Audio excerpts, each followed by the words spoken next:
destruction. Our destiny is my connection now. A feeling in my soul. It's beyond the reach of most mere mortals. Take a stand. So remember, no surrender. My defining moment. I will stand up, overcome my past. This is different to the end.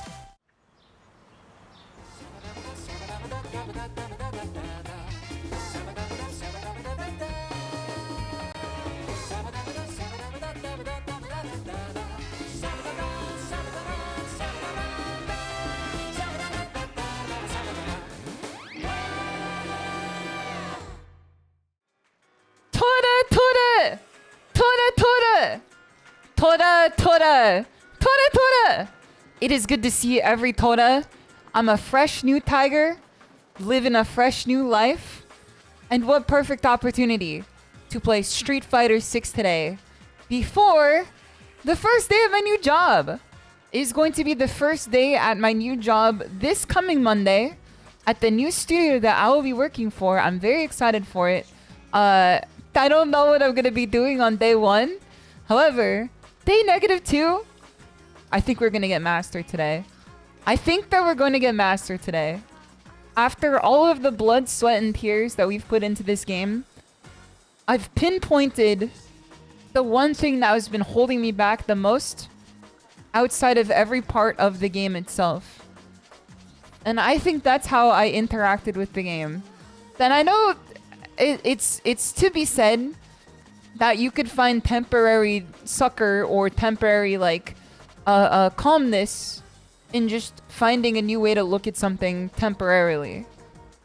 But I feel like I've actually finally made headway into really seeing how I should be playing this game and everything else in life.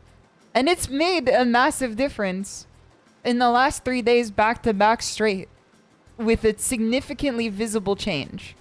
So we're going to talk about it. But first, let me say hello to everyone because this is a fresh new day in the fresh new dojo. What's good, Highway? What's good, Spaniard? What's good, Santi? What's good, Nightbot? What's good, DJ Platinum? What's good, Absalom? What's good, Clown Wrangler? Use the last of your unemployment energy, SHISHOU. This is like the last of my beam. Do you know what I mean? Like, as a Super Saiyan, this is like the last of my ki to put into the energy bomb, into the spirit bomb. This is what we're gonna kill Perfect Soul with. This is what we're gonna kill perfect jumping Shotos with. What's good, Roger? What's good, Kano? What's good, Bayou? What's good, ITB? What's good, Bink the Skungiest? What's good, Lorthal? What's good, Pseudoneko? What's good, Obscure Red Moon? What's good, Dr. Pancaker? What's good, Ace Republic? Go to Ace Republic. Thank you for the 4-month sub too. Much appreciated. That's very kind of you. Welcome, Nanoda. Welcome, Chaos Muffin. Welcome, X6 Clown. Welcome, NL Toll. Welcome, Ubegoob. Welcome, Mr. Zeng. Welcome, Periodion. Welcome, DJ0982. Tosa Darko, thank you for the 120 stream streak too. Much appreciated. That's definitely like not a number to shake a stick at. That is not a number to shake a stick at whatsoever. I appreciate that. It's very kind of you. I hope you continue to enjoy the stream. What's good, Roger? What's good, Kid Bash Cody? What's good, Betbup? Good to see you. What's good, Jack? What's good, Cryptid? Scrolling through more. What's good, Bunmun Velvet? Good to see you. What's good, Running Remix? What's good, Void Gear? What's good, scrolling through more.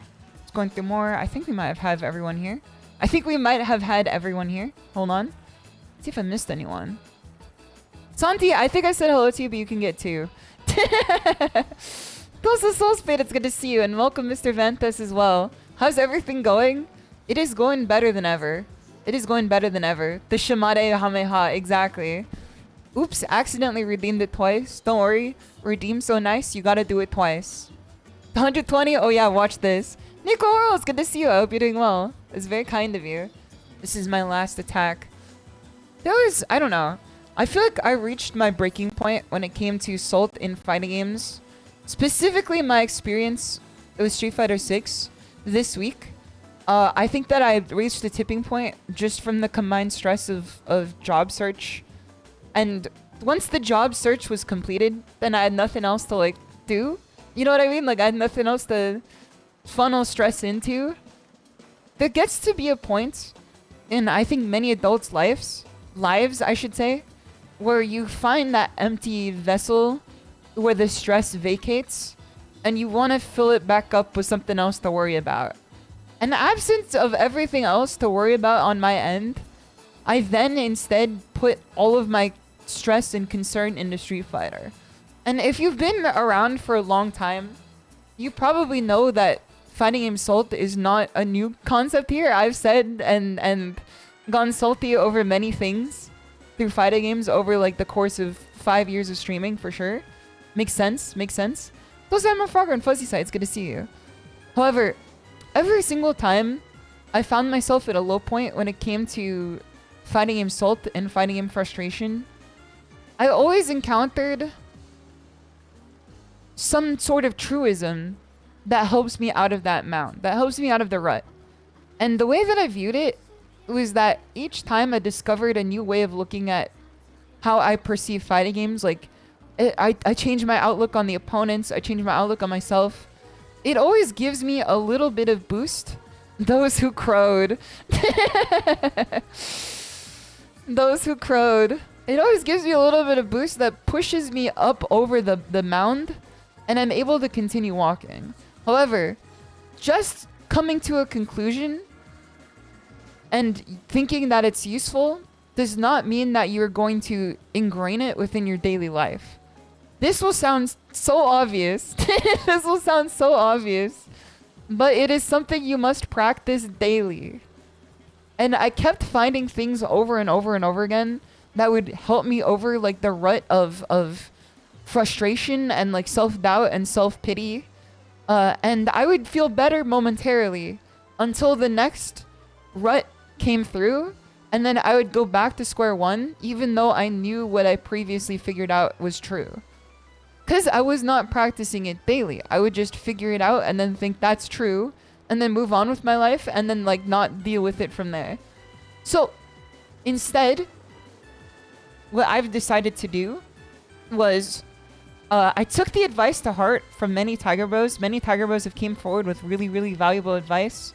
I talked to some of my other friends too, who gave me different pieces of advice. And then I talked to KK, who of course gave me really good advice as well.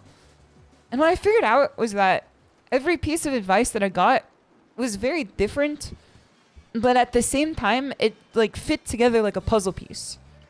It fit together exactly like a puzzle piece. So instead of just like taking advice and feeling better, I decided instead that I had to start practicing.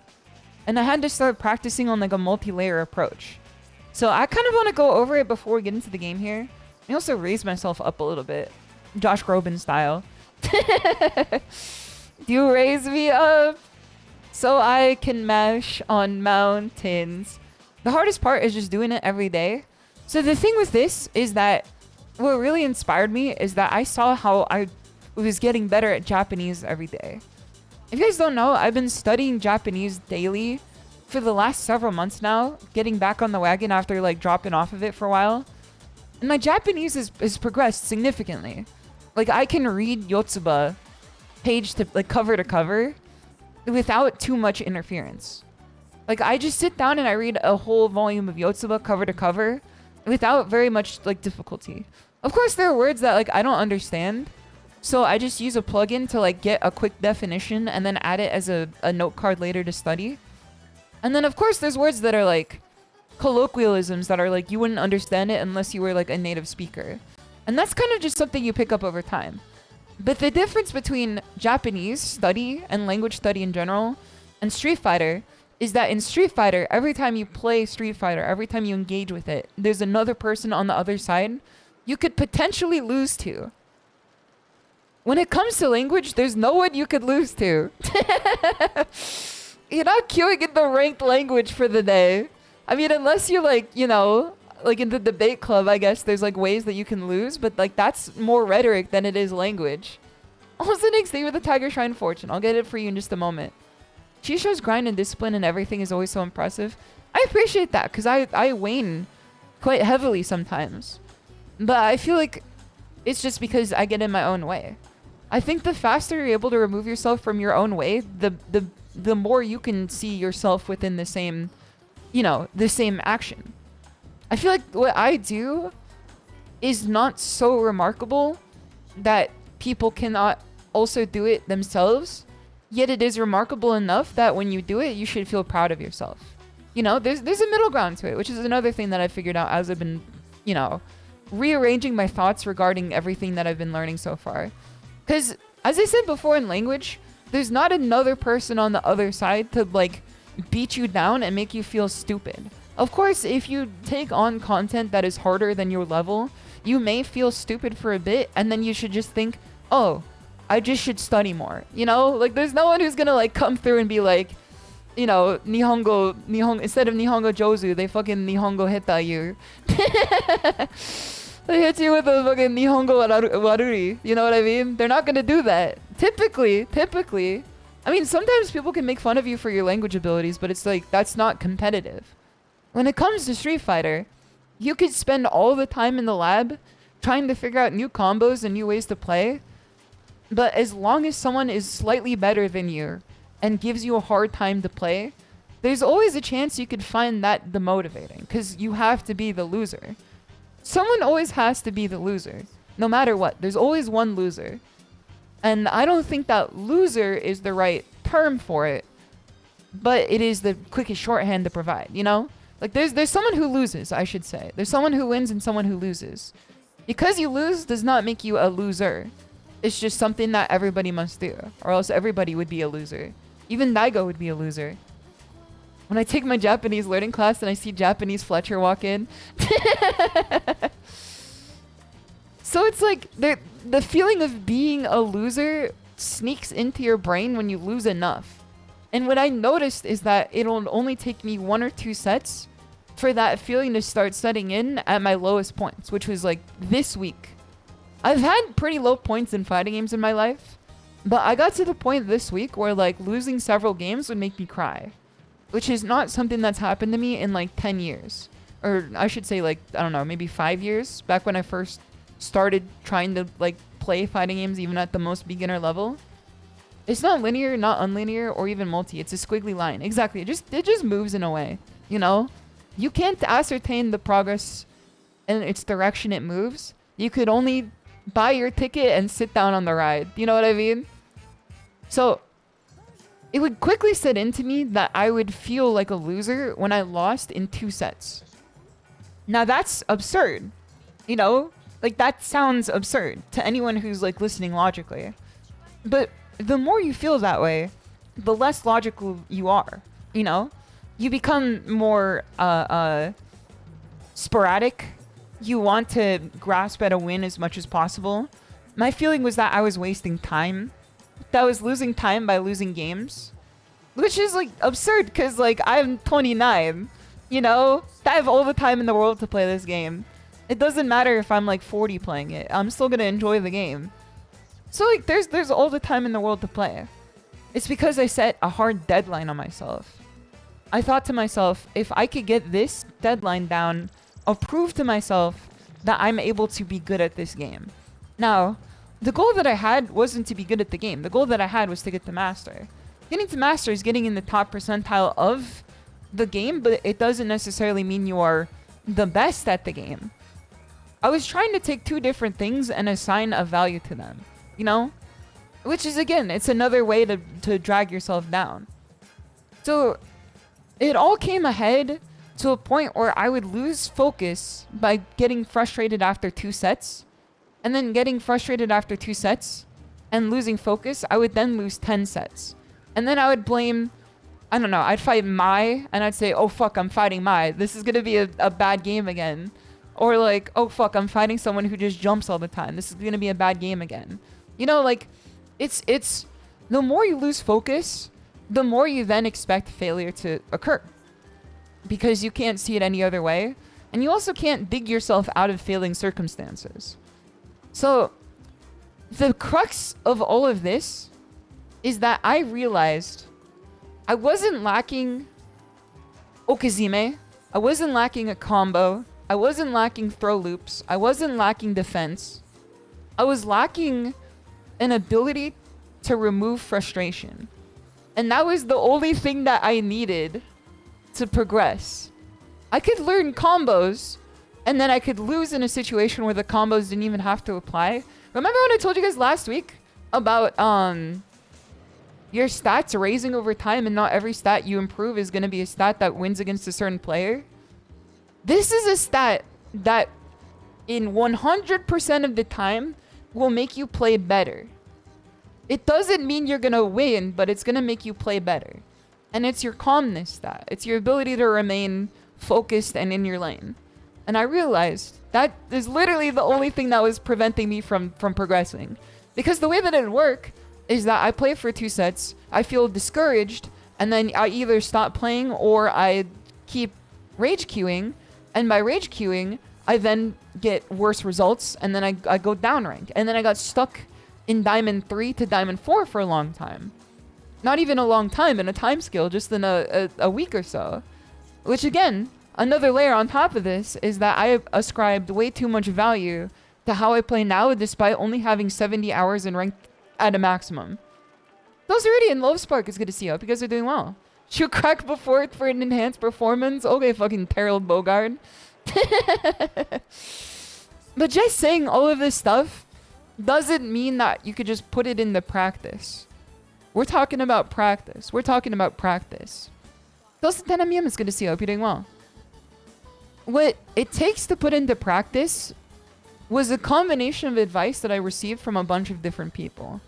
The first advice that I received from KK was something that really made me look at how I interact with the world a little bit differently, which was I should just meditate every day for a little bit of the day. And I thought to myself at first, I'm like, she's giving me advice from a place in her heart that she cares, but what was that going to do for me in fighting games? What would sitting down and meditating do for me in fighting games? You know? I had a moment where in my brain, I rejected the advice momentarily before listening on. And then she told me, if you do this, it's not just going to help you in fighting games, it's also most likely going to make you less stressed in the rest of your life. And I never figured myself as a stressed person. In general, I do encounter lots of stress, but I could never look at myself as someone who feels stressed all the time. But then I looked at it with a fine-tooth comb, and I'm like, yeah, no, when I drive, I get scared for my life until I reach my destination, because California drivers are kind of insane. You know, there's all sorts of things in my life that I complain about every for 2 seconds before I move on. But it's just a constant stream of drops coming down that overall will make your life worse. So I gave it a shot. I gave it a try. I sat down. I meditated for 10 minutes. I listened to... now, you don't have to do this. I don't even recommend this. This is just something that helped me focus. But I listened to a video of Shingon monks reciting the Heart Sutra because I felt like it could just keep me focused because of the way that they did it. It wasn't even the fact that it was any sort of Buddhist desire to do it. It was that I figured that it could just help me stay focused. Also, Floorpool, it's good to see you. Hope you're doing well. So I went outside. I sat down on the patio. And then I just meditated. I closed my eyes. I sat down. I held my hands out. And I just reflected. And then every time a piece of self-doubt entered my brain, I felt myself third strike parry it. I felt myself third strike parry it, and then it would fly off my back. You know what I meant? You know what I mean? And then I tried to visualize something. I wanted to visualize myself floating in the air way above my head so that I can create a mental image that could provide me with a level of a calmness and surrounded by just nothingness but air. You know what I mean? I see Jetpack, yes sir. Jetpacks and Tiger Bros are cousins to each other. You're long-lost relatives. Divergent evolution. I'm glad that you're doing well, Love Spark. When you drive, how often do you find your hands are clenched? Not only do I find my hands clenched regularly while driving, I find my eyes squinted too. I find my eyes squinted, I find my jaw clenched, I find my hands clenched. I get scared. Because people like will just drive like maniacs. But I'll get to it soon, but I found out that by doing this, I also started finding much less stress in driving. I just trusted that the people around me are driving normally, because 90% of them are. And then if I see someone driving unsafely, I could just see it with my own two eyes and confirm it. And then stay away from them. Oh shit, we're related. Yeah, I'm gonna start levitating like the trumpet guy, exactly. You're an eyes wide driver. I started squinting, which is definitely not helpful because I didn't have like a full view around me all the time. So I noticed that like my eyes were calm, my hands were calm, everything was calm. As I said before, I did 10 minutes of meditation. And then after the 10 minutes of meditation, I still sat out on the patio. And then I took out my book, Inner Game of Tennis. This is a book that I've read several times on stream. Every time that I've been tilted, or at least every time that I remember to read it while tilted. And it has given me a lot of insight on how to untilt and then play a little bit better immediately after. Now, you say, ShISHOU, you've done this. You've read Inner Game of Tennis before. How is this any different? What are you like seeking to gain from this? And the reason why I found that this is so much more beneficial than ever before is because I was using Inner Game of Tennis as a crutch. It was a crutch. Because when I would get tilted, I would read the calm writings of someone who knows much better than I do about high-level performance and competition, and then I would just feel better. I wouldn't absorb the information directly. I would absorb just the minimal amount, and then I would feel better like it was a band-aid solution. And then I would just move on. The information was trickling into my head little by little, but I wasn't applying it regularly. So, instead what I did was I sat down, free of tilt, free of frustration, and I just read the book. Not cover to cover, but like a few chapters. And then what I did after was I asked myself, what did I learn? And of course, there's lots of things that you can learn from this book. There's lots of things that I even found that I was applying immediately after. The most important thing that I started applying to myself that I wasn't applying before is that within yourself, there's definitely a conscious and a subconscious actor. The conscious person is your ego, and the subconscious person is your biological learning mechanisms that have taught you to walk, chew, breathe, speak, drive a car. Literally everything you do and you take for granted is a subconscious, unconscious effort. And so, what the book tells you to do is to instead of insulting your body over like every misstep and every misgiving you might have, you should look up to yourself. And when I say look up to yourself, I mean actually think about a time in which you did something unconsciously that you think might be significantly cooler than everything you've done consciously. It's easy to do if you're a fighting game player, in my opinion. You've probably had matches where you perfected someone just straight off of unconscious effort. You were in a flow state, you know? You had a moment in which you weren't actively thinking and you played your brain out. You played the best you've ever done. Now, I think that many people, myself included, this was my issue for a while. That's one motion is gonna have you. I hope you're doing well. This is the thing that I had a while, is that I would see that, and instead of going, wow, that was cool, I would then feel a little ashamed about it. Because I didn't have conscious effort in the win. I would think to myself, oh, I could only win when I autopilot. But there's a difference. There's a difference between autopiloting and allowing your body to do what it wants to do. It's two distinct entities. Autopiloting is just doing everything that you think is gonna work without adapting. That's autopiloting. Allowing the unconscious self within you to play and to use its learning mechanisms is flow state. It's two different things. They might look very similar, but they're two different things.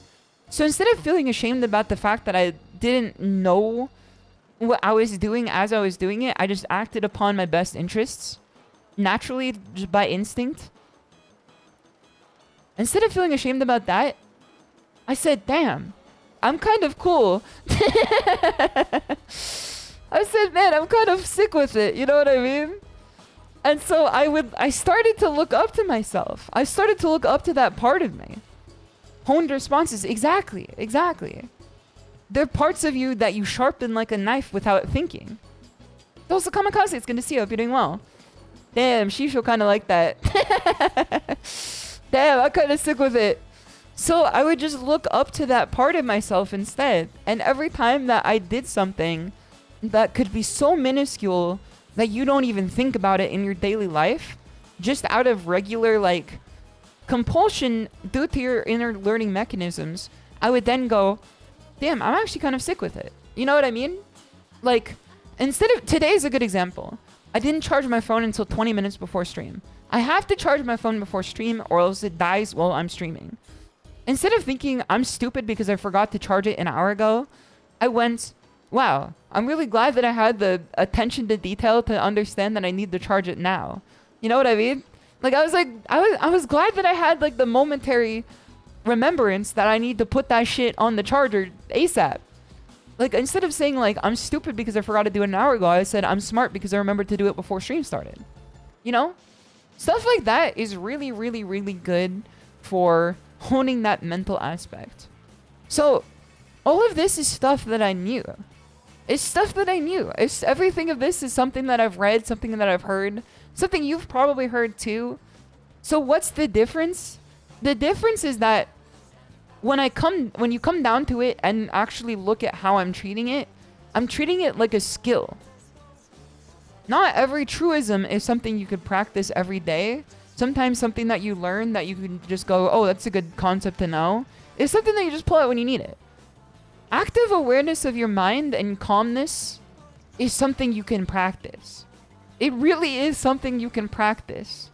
And there are ways to practice it that feel good, and there are ways to practice it that you have to really buckle down and do. It's just like lifting. It's just like running. It's just like studying a language. Because I've been lifting, because I've been running, because I've been biking, and because I've been studying Japanese diligently every single day for the past few months, it hit me. Street Fighter's like this too. You know what I mean? Street Fighter's like this. And becoming calm and becoming aware and allowing yourself to actually do what you need to do without like external input from your conscious ego mind, it's a skill. And you have to practice it. So that's the difference. That's the difference. The difference is that I wouldn't practice the mindfulness. Crazy Apollo, it's good to see you. I hope you're doing well. I would never practice the mindfulness. I would just be aware of it. Being aware of it and practicing it are two different things. You can know Jury's most optimal feng shui engine combo that is like 40 hits long. Just because you know it doesn't mean you could pull it out. Just because I knew what mindfulness was like doesn't mean that I could pull it out. I had to actually experience it for myself. So, the third element of the multi-layered approach that I've been taking is that when I get to the practice, when I start actually practicing, when I start actually putting my word where my actions are, I took out my notebook, and every time I found myself raging for like a split second after a match, I would write it down. I would write down exactly what I thought. And I could read off some of the things that I wrote here. Hold on. They're kind of embarrassing now. Because the third aspect of this is that when I found myself frustrated, I made it other people's problem. I would start making it other people's problem. I would go to my Discord where I had people who like care about me. And then I would start saying shit like, everybody who plays this character is a fucking gorilla who like deserves to get put in a wood chipper. And that's embarrassing to say, man. That's like you get caught in 4K for shit that you don't even actually think. Because I would always have post-tilt clarity like 30 minutes later to maybe even 10 minutes later. I'm a Marissa player. 10 minutes, good to see you. I hope you're doing well. I would have post-tilt clarity where I would think to myself, I don't think that, and now I feel worse because I'm embarrassed. How could I let myself say this in front of people? How could I let myself be dragged down like this? Because I was too concerned with how other people saw me versus how I saw myself. You know? It was a symptom of being concerned with how other people perceived me versus being concerned with how I perceive my own ability and my own thought process. Which is like, you should be concerned about both to different degrees, obviously. But I think that you should put yourself first in this regard for sure. You know what I mean? Never be embarrassed for hating on Kens, though. That is true. So, the things that I wrote in my notebook was, on the 15th, 2 days ago, I said, why does Luke do so much fucking damage? Privileged ass Zoomer motherfucker character. After losing like 2-1 to a Luke. And then I said, Marissa is such a fucking masher gorilla character. And that's after I beat the Marissa player. I beat the Marissa player in question. And then, you want to know what I wrote third? Because what I found was by writing this down, I avoided cementing my thoughts into public opinion. The things you like say to other people start actually having an effect on you. The things that you lock away into like a receptacle meant for, you know, just putting your thoughts on trial, it doesn't end up affecting your thoughts. I found myself actually writing less when I felt tilted because it sounds violently cathartic. It is cathartic for sure. Because literally every time I wrote down something, I would then look at it and go, that's not true. Instead of waiting 10 minutes and being salty, like in public and having a tantrum, I would then go like, that's not true, like immediately after. You know what I mean? Hello, Spark. I hope you have a wonderful rest of your night. Thank you for stopping by today. The salt was just put into the notebook. I would then look at it after like putting pen to paper to write it, and I go, I don't actually think that. That's just a momentary like lapse of judgment. So I stopped writing everything down. Like I would start about to write it, and then before pen even touched the paper, I would think to myself, wait, I don't actually think this. Paper to pen, yes sir. We write indifferent in the dojo. Before pen would get to paper, I would then think, I don't actually think this, man. Like that's just the salt speaking. And then I put the pen down and I would just go back to the game. And then I wouldn't be salty anymore. Audius, it's good to have you here. Thank you so much for the 17-month sub. Much appreciated. It's very kind of you. I hope you continue to enjoy your emotes. Thank you for 17 months of support. Writing to converse and writing to record are definitely different. Exactly. It's definitely different. The third thing that I wrote after 2 different salt posts within my notebook and then beginning to wane off of writing because I realized during the writing process that I didn't actually think it was Street Fighter is awesome when I'm not beating myself up. Street Fighter is awesome when I'm not beating myself up. That was literally the third thing that I wrote because I felt to write that.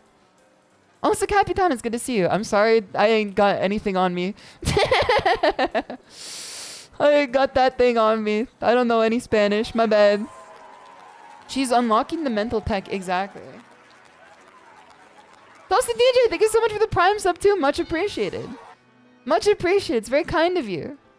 And Simmer, thank you for stopping by. It's good to see you. I hope you're doing well. So I wrote to myself third. I said Street Fighter's awesome when I'm not beating myself up. And that's when I realized that I was slowly moving in the right direction with regular effort. Because I ended the session feeling good. I didn't end the session feeling bad. I didn't win every game. I didn't even win every set. Are you a boy? Huh? Huh? What the hell do I look like, brother? What the hell do I look like? What the hell do I sound like? You can put some effort to it, man. You can put some effort to it. That's a tiger, dog. Like a tiger. Yes, sir. What the fuck going on with chat? I think spring break or something. I see a horse, though. True. That's Umada Rider. Real shit. I think it's spring break or something. Is that your voice is very masculine? Sorry. Alright, you're going into the fucking chamber, brother. Bye. This person has like sent multiple messages that were all in Spanish only. And then like that's a crazy ass message to send to someone. I don't take like offense to it because I do have a tomboyish voice.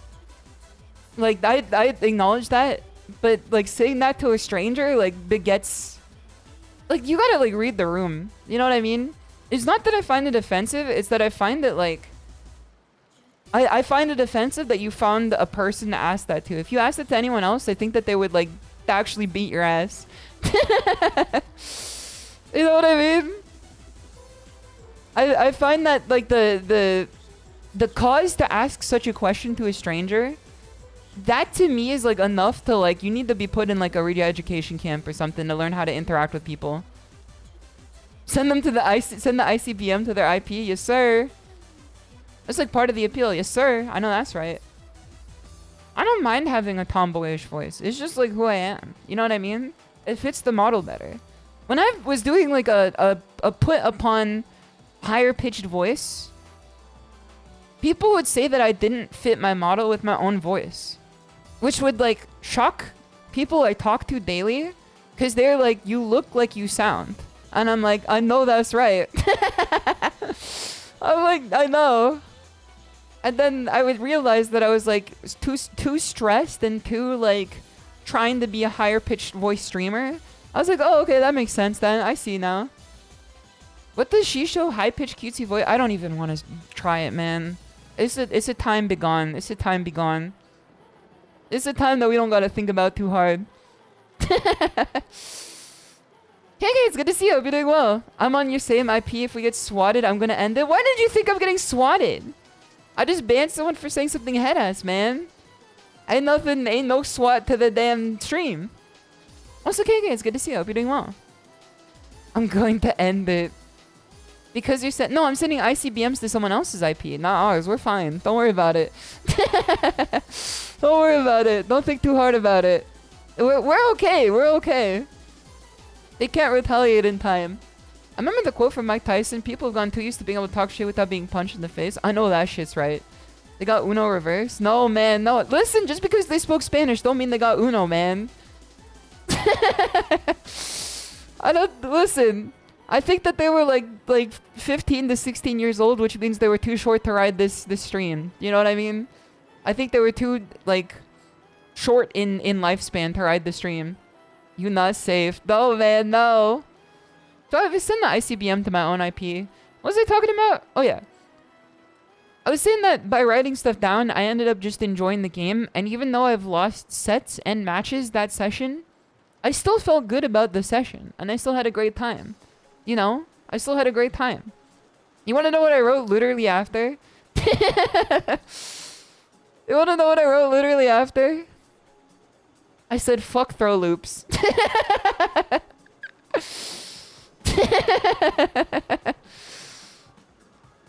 But I'm glad that I wrote it down in my notebook instead of I'm right. Exactly. That's something I think we can all agree on. It's just like the degree you let it like piss you off. Because I wrote it down and I wasn't pissed off for the rest of the day. I was just like, whatever. But you said you wanted more throw loops. It's like saying that I want more expensive Nintendo Switch games. It's reverse psychology. Capcom loves to do the opposite of what people ask them to do sometimes. So like if you give them some reverse psychology, we can like get them in the door the way that we want them to, instead of sideways not even fitting in the damn like entranceway. We gotta like psychologize them or whatever. You gotta give them that. But yeah, it was pretty good. It was not pretty good. It's life changing, I should say. Because when I drove to the local, it's a stretch of drive that can be very stressful because lots of people in that highway are very bad at driving. There was not a moment that I felt unsafe just driving in my lane. You know? I just paid attention to my lane. I would give like a look around. Good luck on the grind today and psychologizing or whatever. Thank you, KK. I appreciate that. Let me get a drink of water real quick. Get a drink of water. I hope you enjoy the rest of your night.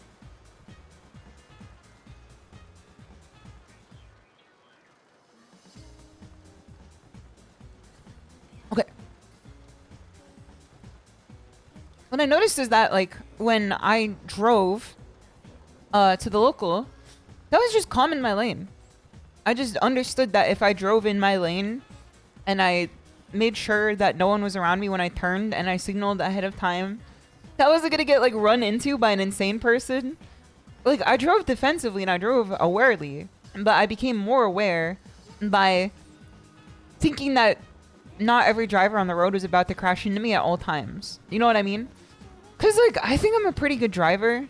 I was just a stressed driver. I'm a good driver. I was just stressed. I was concerned that every time I was on the highway, someone was going to crash into me. But as long as I'm just paying attention, like, that's a very unlikely scenario. Like, you could just drive defensively and avoid 99.99% of chances that that could occur. It'd have to be like a freak accident. You know what I mean? So I felt better driving that way. Yeah, 95% of the... I don't like the... Wait, hold on. I don't like the 5% of that. It's actually kind of high. That's actually kind of high now that I think about it. 5 in 100 people are not going to be driving on the correct side of the road. That's actually a little bit scary to think about. Just parry the accident. Exactly. If you hit the brake at the right time, you could parry anything. When you put it like that, it is scary. Yeah, it was much better that way. Another thing too that I've adopted is directly from the inner game of tennis. The result of the effort is that I'm becoming detached from the results of the matches. I'm feeling myself becoming detached from the end result of each match. I look at it with a detached interest. I have an objective interest in the result, as in I want to win. But when I lose, I look at it objectively and I say, oh, I lost. I don't say, oh, I lost because I'm a dumbass that's like too slow to react to anything. I say, oh, I lost because I just didn't react to this. Everything can be trained. Everything can be trained. When I thought that my skills were not good enough for the game, it was because I was losing focus and the things that I practiced became dull by not focusing and being more frustrated. You play worse when you're frustrated. You know what I mean? It makes you look at your own skills as if they're dull tools and not something you've been sharpening. A new resilient tiger. Exactly. And the thing too is that this has been the course of several days now. It's something that I practice daily. It's not something that's going to be something I could do every day. I'm going to be tilted regardless. I'm going to have matches that are going to like annoy me a little bit. But I'm not going to crash out to the same degree. And if I do, I'll just bounce back and then continue practicing what I'm doing. You know what I mean? I don't think that I'm like free of tilt. And I'm not free of frustration. As you can see from my notebook here. The thing I wrote after Fuck Throw Loops, I wrote this yesterday, was... I said Jamie is an alcoholic, belligerent character. And you want to know what I wrote after that? Immediately after? You want to know what I wrote immediately after that? I said, I can keep calm and adapt. You know? Like, it's good to write down the things that are, like, pissing you off so that they don't get put into the ether of public opinion. It's even better then to write the things that, like, you feel good about immediately after in tandem. Never apologizing for hating on Jamie's either. It's okay. I just gotta figure out how to put them down. Yerp. Yes, sir. I know that's right. And then... What did I say? I said later that night, I said... SPD is a fucking scrub gorilla move because I got SPD'd twice. And then immediately after that, you want to know what I wrote? I said, detached interest is actually helpful. This shit works, man. It works. It literally works. I'm ending every session positively, both in win rate and in perception. Even if I had a session in which I lost more than I won, I would still feel the same way. It would just be a little more trying. Isn't reading the negative stuff out loud putting it into the ether? No, we're putting it in a jar. Or putting some formaldehyde on top of it, and then we're dissecting it piece by piece. You know? It's like how they sequence genomes of, like, bacteria and viruses. Like, we're putting it in a petri dish and taking a look at it. This is the environment in which we can look at it. It's not the environment in which we put it out into the air with full seriousness. Putting it in a jar and shaking it like a damn hamster. Exactly. It was like me on Christmas at age 6 when my parents got me a hamster that was wrapped up in the Christmas gift. and I didn't know what was in it. Throwing it to the bonfire to watch the ashes fly away. Exactly, exactly. I mean, I don't want to like burn this notebook because it actually has useful information in it that I put out for like other stuff previously. I had it here for spare paper. But it kind of just like mentally feels that way for sure. And there's lots of stuff that I haven't even gotten into yet. Like taking this from the inner game of tennis. Let's bring up MS Paint so I can actually write this down into the ether for you guys. You can tear out pages in a notebook. Wait, you're telling me this for the first time? Wait, hold on. Wait, hold on. You're telling me this for the first time? You're telling me this for the first time? I had no idea. Yeah, let's grab this here. Let's grab this here. Where's MS Paint? Where the hell they put my MS Paint at, bro? Okay, window capture. Here it is. Okay. Let me also make this bigger too. There we go. That's the MS Paint I know and love. She might be onto something and eat them. That is my second dinner for sure. So, the way that I look at this here is you have self 1, as said by the inner game of tennis, as noted by the inner game of tennis. Self 1. This is your conscious ego self. This is the part of your brain that is making conscious voice decisions that you can actually like parse as they happen. You know? Like this is the part of your brain where you say, I want to go do that. You know what I mean? I want to turn on the light switch. Self 2, self 2 is the unconscious part. This is the part of your body and your brain that acts on its own accordance and just does what it knows how to do due to the natural learning abilities of your body and brain.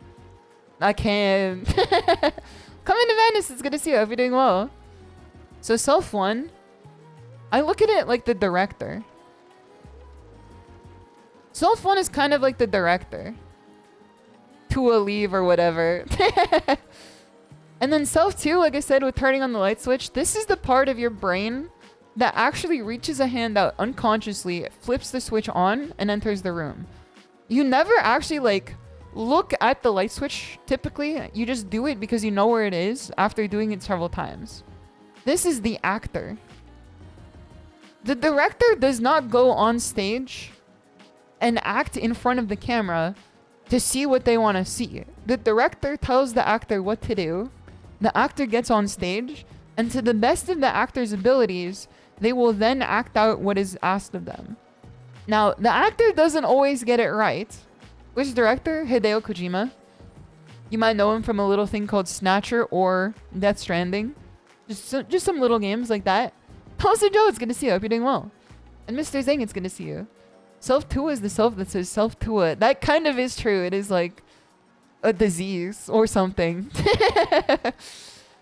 So self 1, this is the observer. Self 1 will observe self 2. You make observation.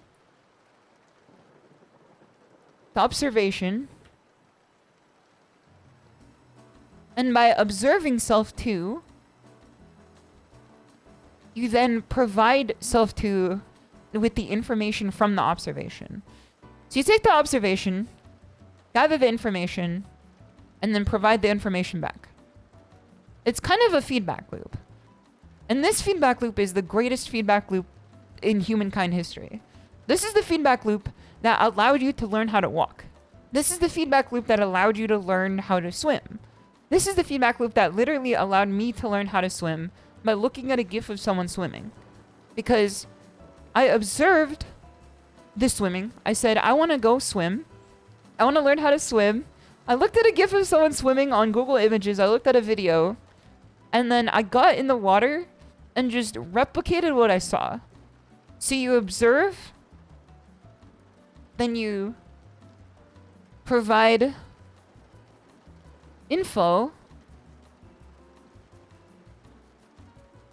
and then you replicate. And this is a feedback loop. It just goes on and on and on. You observe, you provide info, and then you replicate. You see? By replicating it each time, you then observe the replication, and then you allow the self-2 actor to unconsciously make a shift or an adjustment. Could the worst if your director is mean? That's the thing too, is that if your director is mean, if your director is an asshole, the actor doesn't know what to do. Because the director takes over and says, I'm better, I'm gonna do this on my own. You know? Can't be spontaneous while you're introspecting either. Gotta let them take turns. Exactly. The more the director steps in while the actor is replicating and providing info, the more you actually get in your own way. To give you an example of this, when I was labbing out combos, I was labbing out Jury's combos so I can stop dropping them as often. Every time I thought to myself, too early, too late, I would then overcorrect in another direction and like feel bad about what I was doing. Instead, after reading the inner game of tennis, it gives you an experiment to try.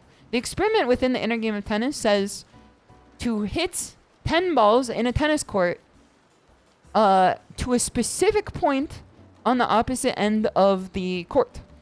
They say to put a tennis ball can up and to try to serve into that can as much as possible. And it tells you for 10 serves, focus on everything you're doing and give yourself specific information that you observe on your own and correct yourself as manually as possible. And then the second half of the experiment is to then do the same thing in another half of the court, or maybe even the same one. And instead of giving yourself feedback, you just watch it happen actively, and then don't think anything, don't do anything, just observe it, give your brain information, and then do it again. You may think to yourself, that makes no sense. You're just gonna do it the same time over and over again. The thing though, is that by asking your actor, by asking yourself too, by asking your unconscious brain what you want of it, it'll slowly shift itself into place to the best of your trained ability. You might not be the greatest server of all time by doing this, but you will get closer and closer and closer by not providing explicit information per serve and just observing with your eyes with detached interest. You don't see the miss and go, fuck, I missed. You see the miss and you go, that wasn't where it was going to hit. That wasn't where I gave the information to. Let's try again. You know what I mean? You take an objective interest in seeing where it goes and says, objectively, it did not go where I wanted to go. Next. And then do it again. And then you see how you did it. And then your brain will just fill in the gaps itself. The brain is an amazing machine when it comes to filling in gaps. If you don't believe me, stare into a dark corner when you're about to go to bed and then see the fucking monsters approach. The brain is really good at filling in gaps. It does a terrific job, for better or for worse. Also, Cianuro, it's good to see you. Hope you're doing well. Oh, nah. The hell nah. The sleep paralysis demon. Infinite Zero, it's good to see you. Hope you're doing well. So that's the thing. Brain gotta be the best and the worst organ at times. It's true. It's true, but like the thing is that you can be bad to your brain and your brain can be bad to you. You have to work in tandem with your unconscious self, which is exactly what the inner game of tennis is good for. So lots of stuff like that has helped. Taking detached interest in if I win or lose, taking objective detached interest, treating it as if it was like a child learning how to walk. I don't go, damn, what a stupid ass baby. If I was looking at a child learning how to walk, I don't go, damn, stupid ass baby doesn't know how to walk. I just go, like, I see a baby try to walk, stumble, and then get back up. And I don't go, oh no, my parlay, the baby ruined my parlay. I just note it. And then, like, if I have to provide direct instruction, I just, like, nudge them back in the direction of walking again. You know what I mean? That's kind of how it works. Baby got weak ankles. He's never gonna make it to the NBA. He's never gonna make it to the damn NBA, man. Lymph nodes are low-key busting it down. Ain't that the shit that, like... Isn't that the thing that expands when you get sick? Or is that, like, the... Is that, like, the tonsil? That's the tonsil. That's what that is. IDK what they do. I know that's right. If you said that they busted it down, I know that's right. You don't know what they do. My baby would have handled the situation. You push babies down to teach them to pick themselves back up. There was like an experiment that was noted in the book as well, from hippos that take their baby to the deep end and then let the baby sink down to the bottom of the pool, and then either watch them come back up for air and then sink down again and come back up for air, or sometimes they just don't come back up. Sometimes they just don't come back up. People aware, Krongo, people aware. But when they don't come back up, the hippo just raises them back up to the surface again and then has them do it again. What are they gonna do then? They just sit down, you know? They take a breather underwater, unfortunately.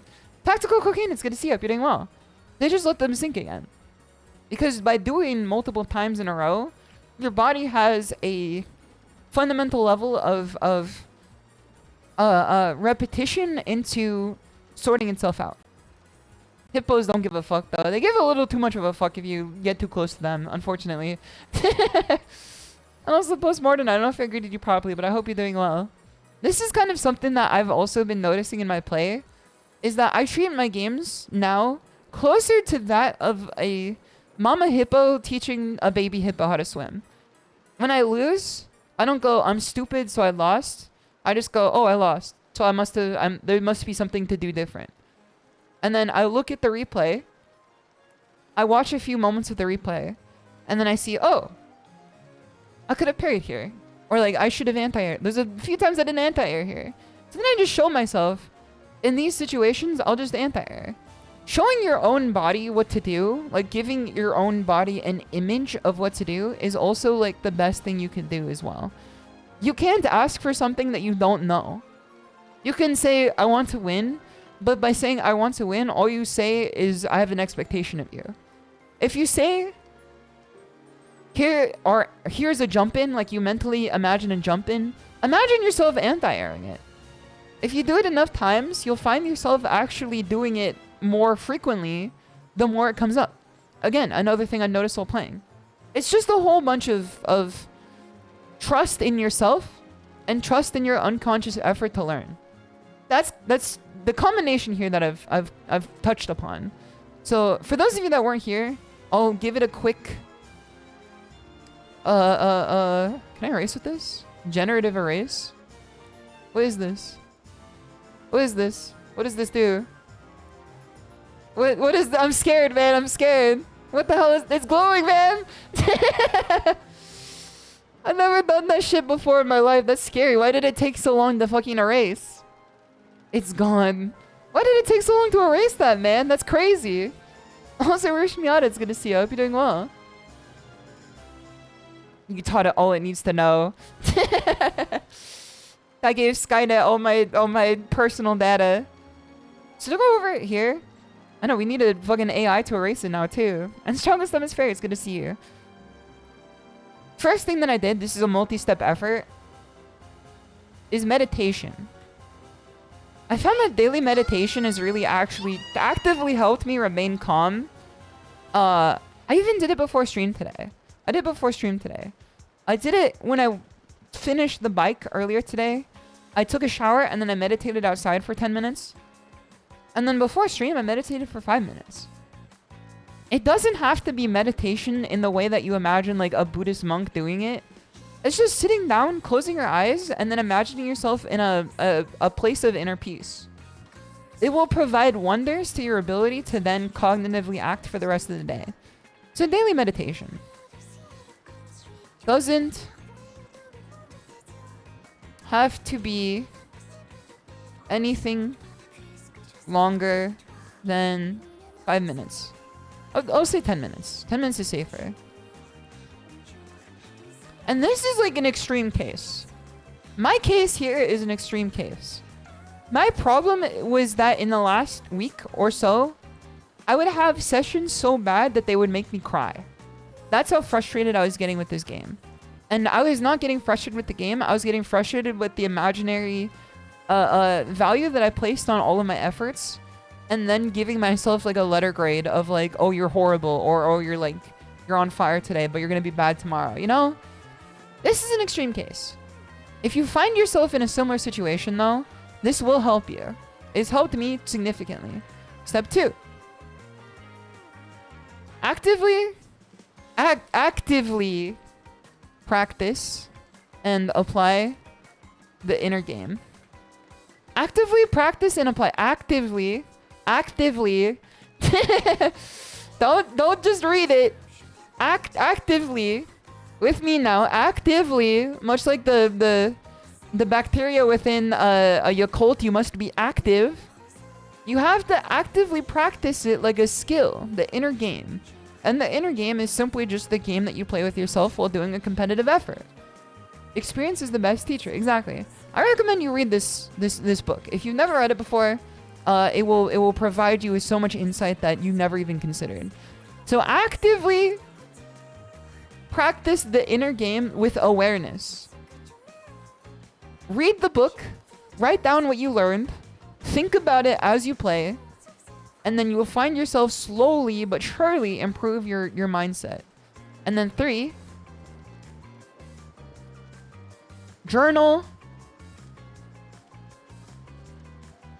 your salt. Journal your salt. Write it down in a journal.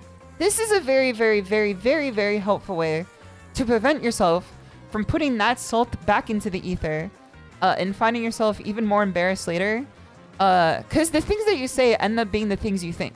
The things that you think end up being the things that you feel. And the things that you feel end up affecting the way that you play or do anything. You have to just put it down, and the act of writing it, journal your salt on paper with your hands and pen, you know? You have to do it manually. You can't do it like writing it down in a Notion page. It doesn't have the same effect. Putting a physical effort to journaling your salt has a physical effect. And then 4th, on top of this, bonus round, journal your progress. Journal your progress too. In the same notebook, when you write down your salt, write down the shit that worked. You can write down the shit that started working, the thing that felt much better this time around. As I said before, I wrote, Luke does so much fucking damage, he's a privileged ass zoomer motherfucker character. And then later I wrote, Street Fighter's awesome when I'm not beating myself up. You know what I mean? This is the stuff that really does help. It really does help. A well-seasoned journal, exactly. You can't meditate, can't turn off the machine. I think it just happens to be like what you can focus on during meditation.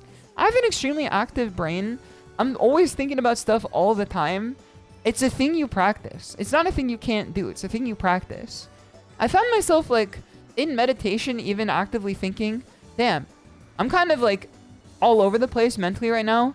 But the more I do this and the more like I give myself the experience of doing it and like feeling myself relax and just giving my body the feeling of relaxing actively, I will get better at this over time.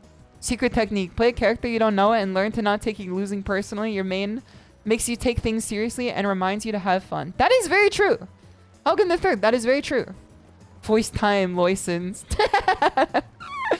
You got a Loisons for that voice time chat message? Welcome, it's good to see you. I hope you're doing well. That is a very apt observation too, is that you tend to take the thing you do the most seriously. When I play City of the Wolves, I don't take it seriously. I just win or lose, and I'm like, oh, my bad. You know what I mean?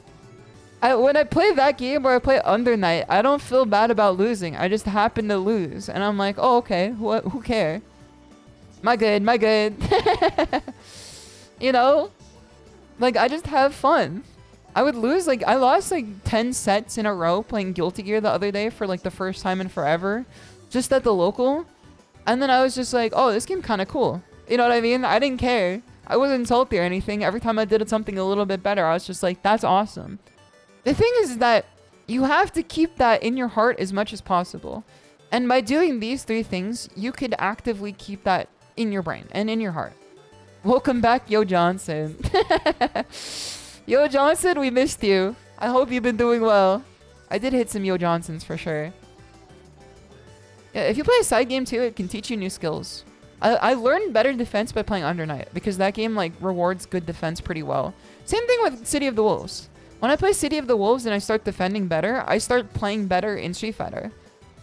So it's just lots of stuff. I'm not even scratching the surface on all the changes that I made previously or even my difference in mindset.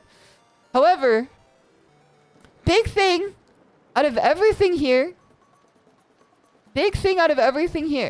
This is the crux of everything. This is literally the crux of all of this. None of this will work if you don't put this in your noggin. Practice. Practice. Practice this. Every day. Practice. This is daily. This is literally practice. Oh hell no, they took practice legs. This is literally the same type of practice you're doing in the lab. You practice this when you feel like shit when you play. When you sit down, oh hell no, they took practice legs. If you sit down and you practice this mindset and these efforts and these concepts on good and bad days, you will then become a calmer person. I've noticed huge improvements in 3 days, but that's because I'm moving from a low point. Eventually, I'm going to see some diminishing returns. But that's just the nature of learning a skill and improving on a skill. Eventually, I'm going to have days where I'm like, all my efforts feel like I can't do it. Or like my efforts feel like they're in vain. That's practice. You're not going to hit a PR every day in the gym. You're not even going to lift a standard deviation of your regular lifts every day in the gym. Sometimes you're going to go down like 5 weights. You're going to go down 5 to 10 pounds, 20 pounds. Because you just need to get a little bit of effort in for the day. Like, you're not going to have the best day ever. Yeah, make it a way of life, exactly. Because for me now, doing this several days in a row, I feel like this is a sustainable way to play this game and treat your daily life. It is sustainable. All it takes is a little time per day. And you have that as much as you want to doom scroll on Twitter or any other social media. It's constant effort. You should also expect... Hold on. Expect pushback sometimes. You should expect some mental pushback sometimes. You shouldn't expect that this is going to work every day. Sometimes you may get tilted. Sometimes things out of your control may make you feel stressed. Because life just finds its way to wiggle itself into the game. Or anything you do. You just feel less stressed over time. But sometimes life is overbearing. Sometimes things are just bad. And you know what you should do? If you get pushback...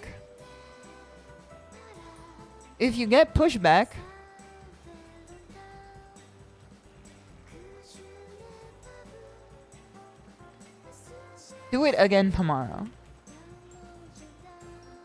Do it again tomorrow.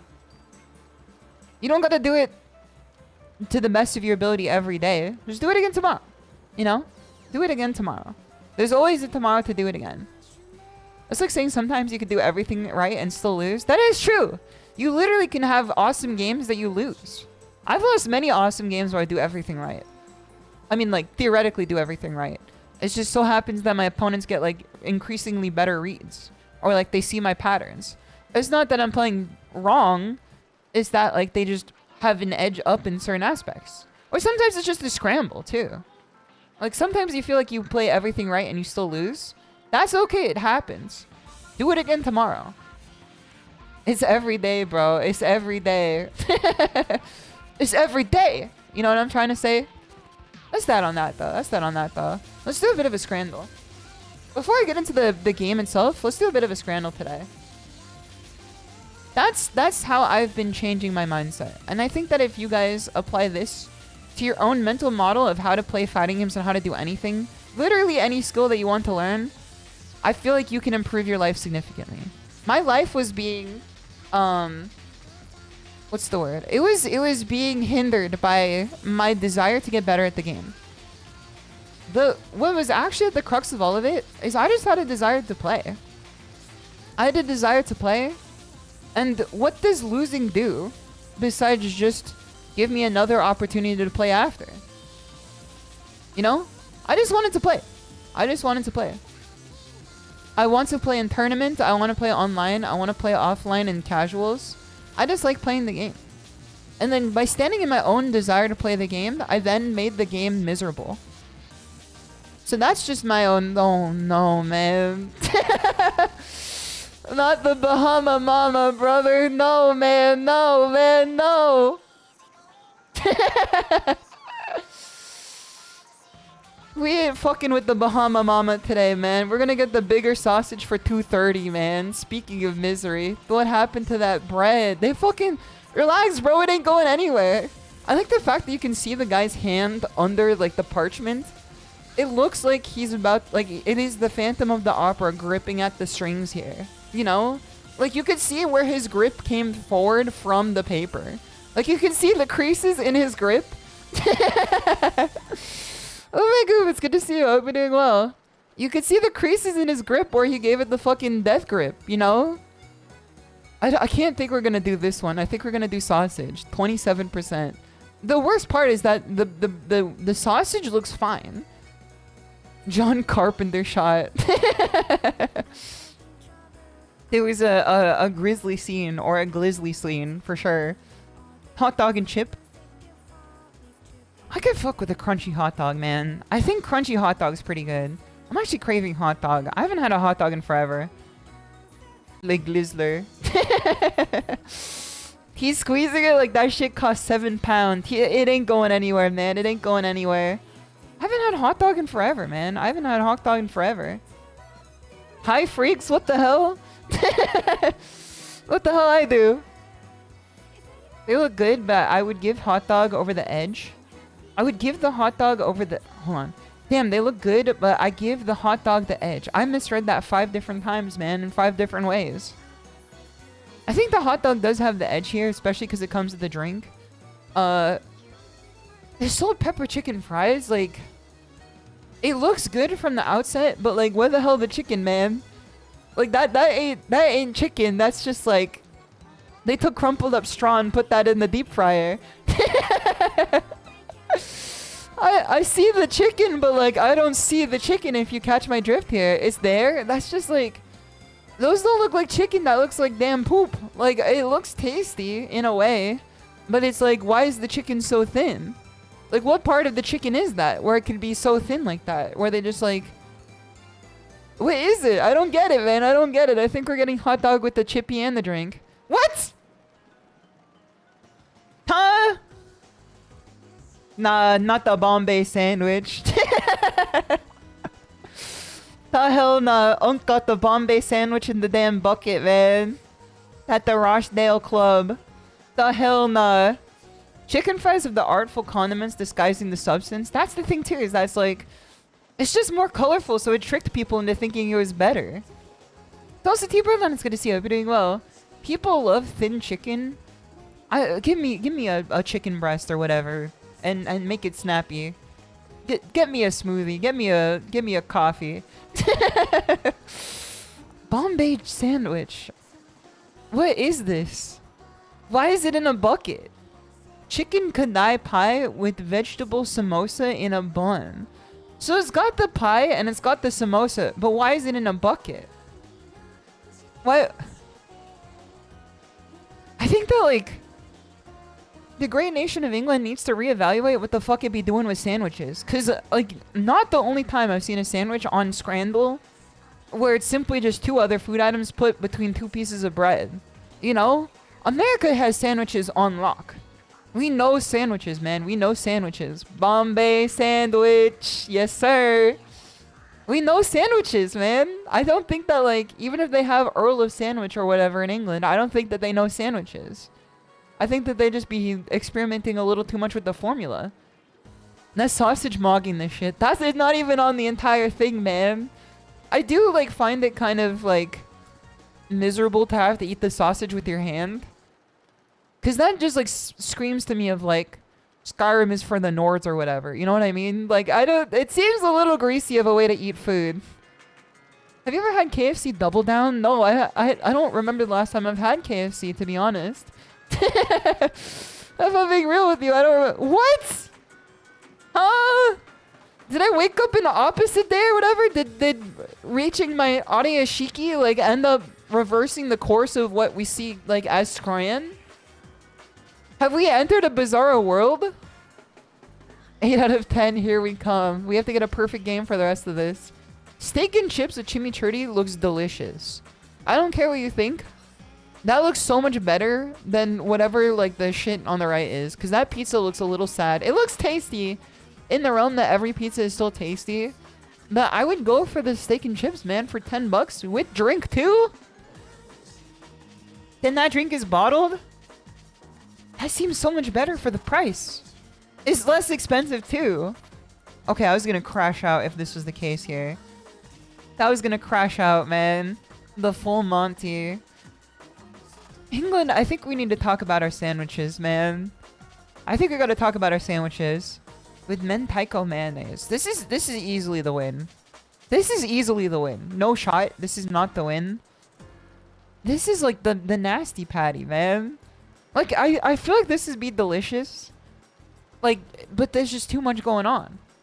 Like, it looks delicious. In terms of if I ate this and didn't think about what I was eating, I would probably enjoy it thoroughly. Also, why did the innards of the sausage look like that? Why does the inner part of the sausage look like succulent house meat, man? That shit look like it's upholstery. Why is the bacon, like, uncooked? Why does it look like the bacon that my former cafe boss would put in the microwave to cook? Sausage glitch, don't worry about it. Yeah, we didn't install CS Source. It feels like a stubborn refusal to add anything but meat. It is literally the Costco guys ordering the all-meat burrito from Chipotle. Like, it seems like you're trying to make a point here. It's like owning a Cybertruck. You're trying to make a point with it.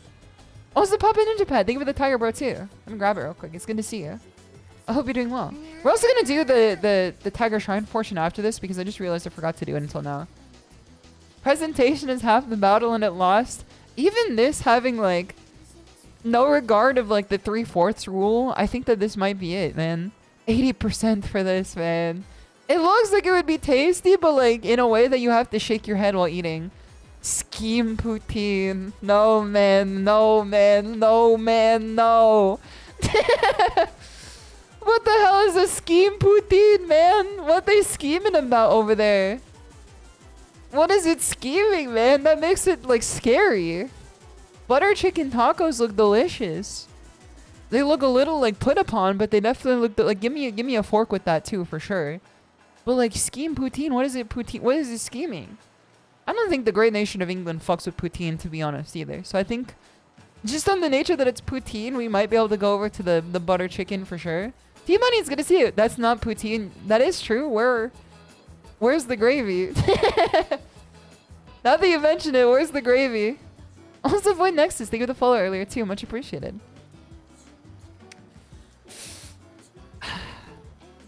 Again, I think that this might be tasty. It's just the fact that, like, it's presented this way and it's called scheme poutine. I think I'm gonna have to go with the tacos, man. Like, this looks like it's probably tasty. I like haggis. What is this, man? What the hell that baby doing in Netherlands?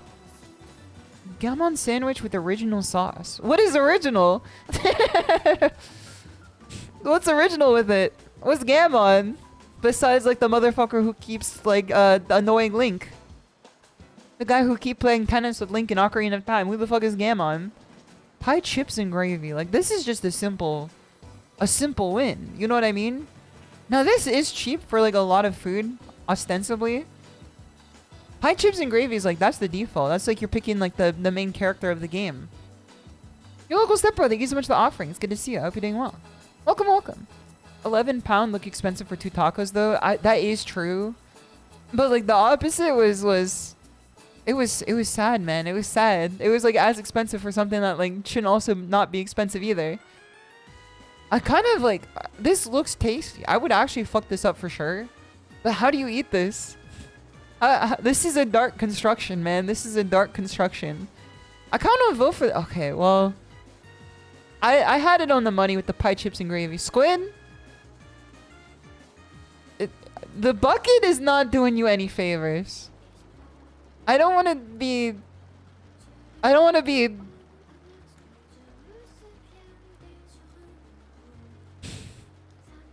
As much as I can get with a toothpick. Okay, that does go crazy though. I don't want a virtue signal for this, but like the squid looks like I would love this squid for sure. Because I love squid. But like those chicken tenders look pretty fine for sure. I mean, it looks like they fucking put a snow globe on it, but like other than that, it looks like they got, you know, they got a little off the top for sure. I could take or leave the amount of Parmesan they slapped on that bad boy. But other than that, like, squid with as much as you can get on a toothpick. The only problem is that they got the latrine next to it. It's like...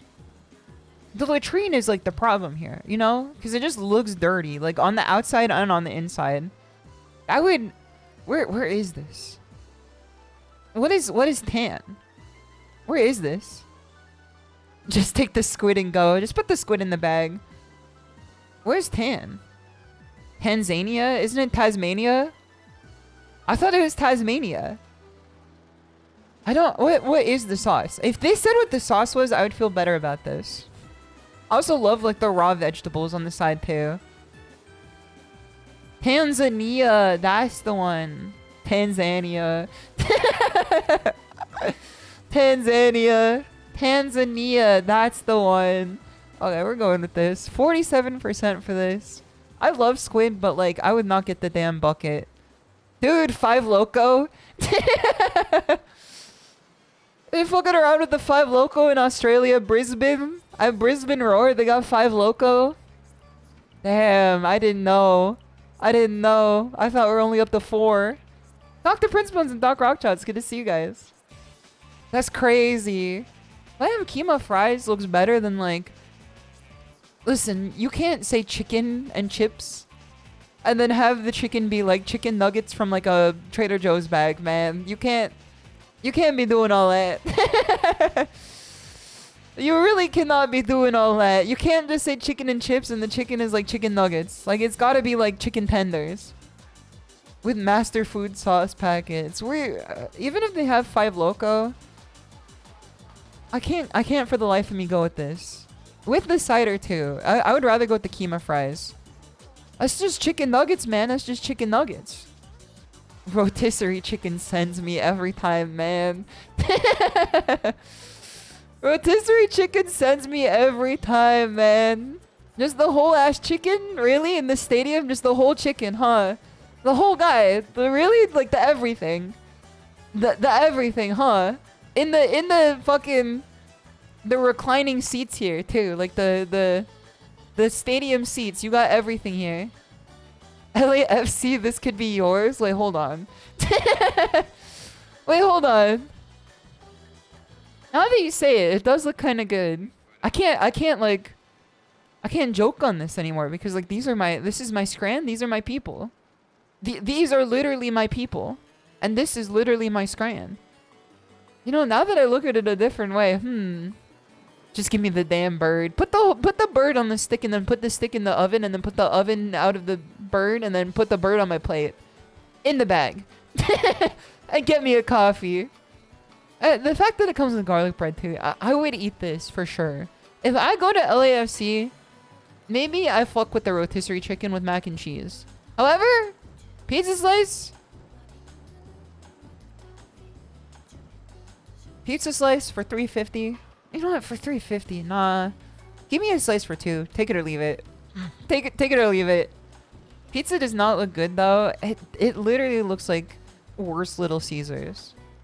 And Little Caesars is only good for like 2 minutes. It looks bad. It looks like the pizza I had to serve to people when I worked at Target for a month. So when I decided to get like a month-long seasonal job at Target, working at their Starbucks, and then they sent me over to the pizza snack area, and I had to like put pizza in like a in a heat lamp like it's a fucking iguana. Like, it looks like that, man. I'm going with the rotisserie chicken. Fucking, I'm telling you, man. Californians rise up, man. Californians rise up. We got scran. We got scran. Dosa Tiger Sean, welcome, welcome. And also, hold on, this is gonna be a difficult one. SX Ozil, thank you so much for the follow too. Welcome, welcome. It's good to have you here. Californian solidarity. Let's fucking go. Mikuta, it's good to see you. Hope you're doing well. I wish Little Caesar still made that deep dish pizza from long ago. Didn't they make it like until like 2023? What do you mean long ago? I thought that they were still doing it. Wait, hold on. Wasn't it like recent that they stopped doing it? It's literally 157 good. Like 1 to 57 ratio of good. Our taxes go to the Scran slush fund. Our taxes are literally like subsidizing a whole ass rotisserie chicken in the stands of LAFC. I don't even know who plays for LA. Is it the Galaxy still? I've never been to a real footy game before. I've played in footy games before, like recreationally as a child, but I've never like been to one. A minute 57 and the freshness is gone. That is very true. You're right. You're right. That is like scientifically discovered. So-and-so is good to have you. Hope you're doing well. There are two teams in LA, FC and Galaxy. Wait, hold on. Isn't FC Football Club? What? Is it FC Football Club? What, who are they? What does FC stand for? You can't just call yourself Football Club in the Football Club. That's like calling yourself like...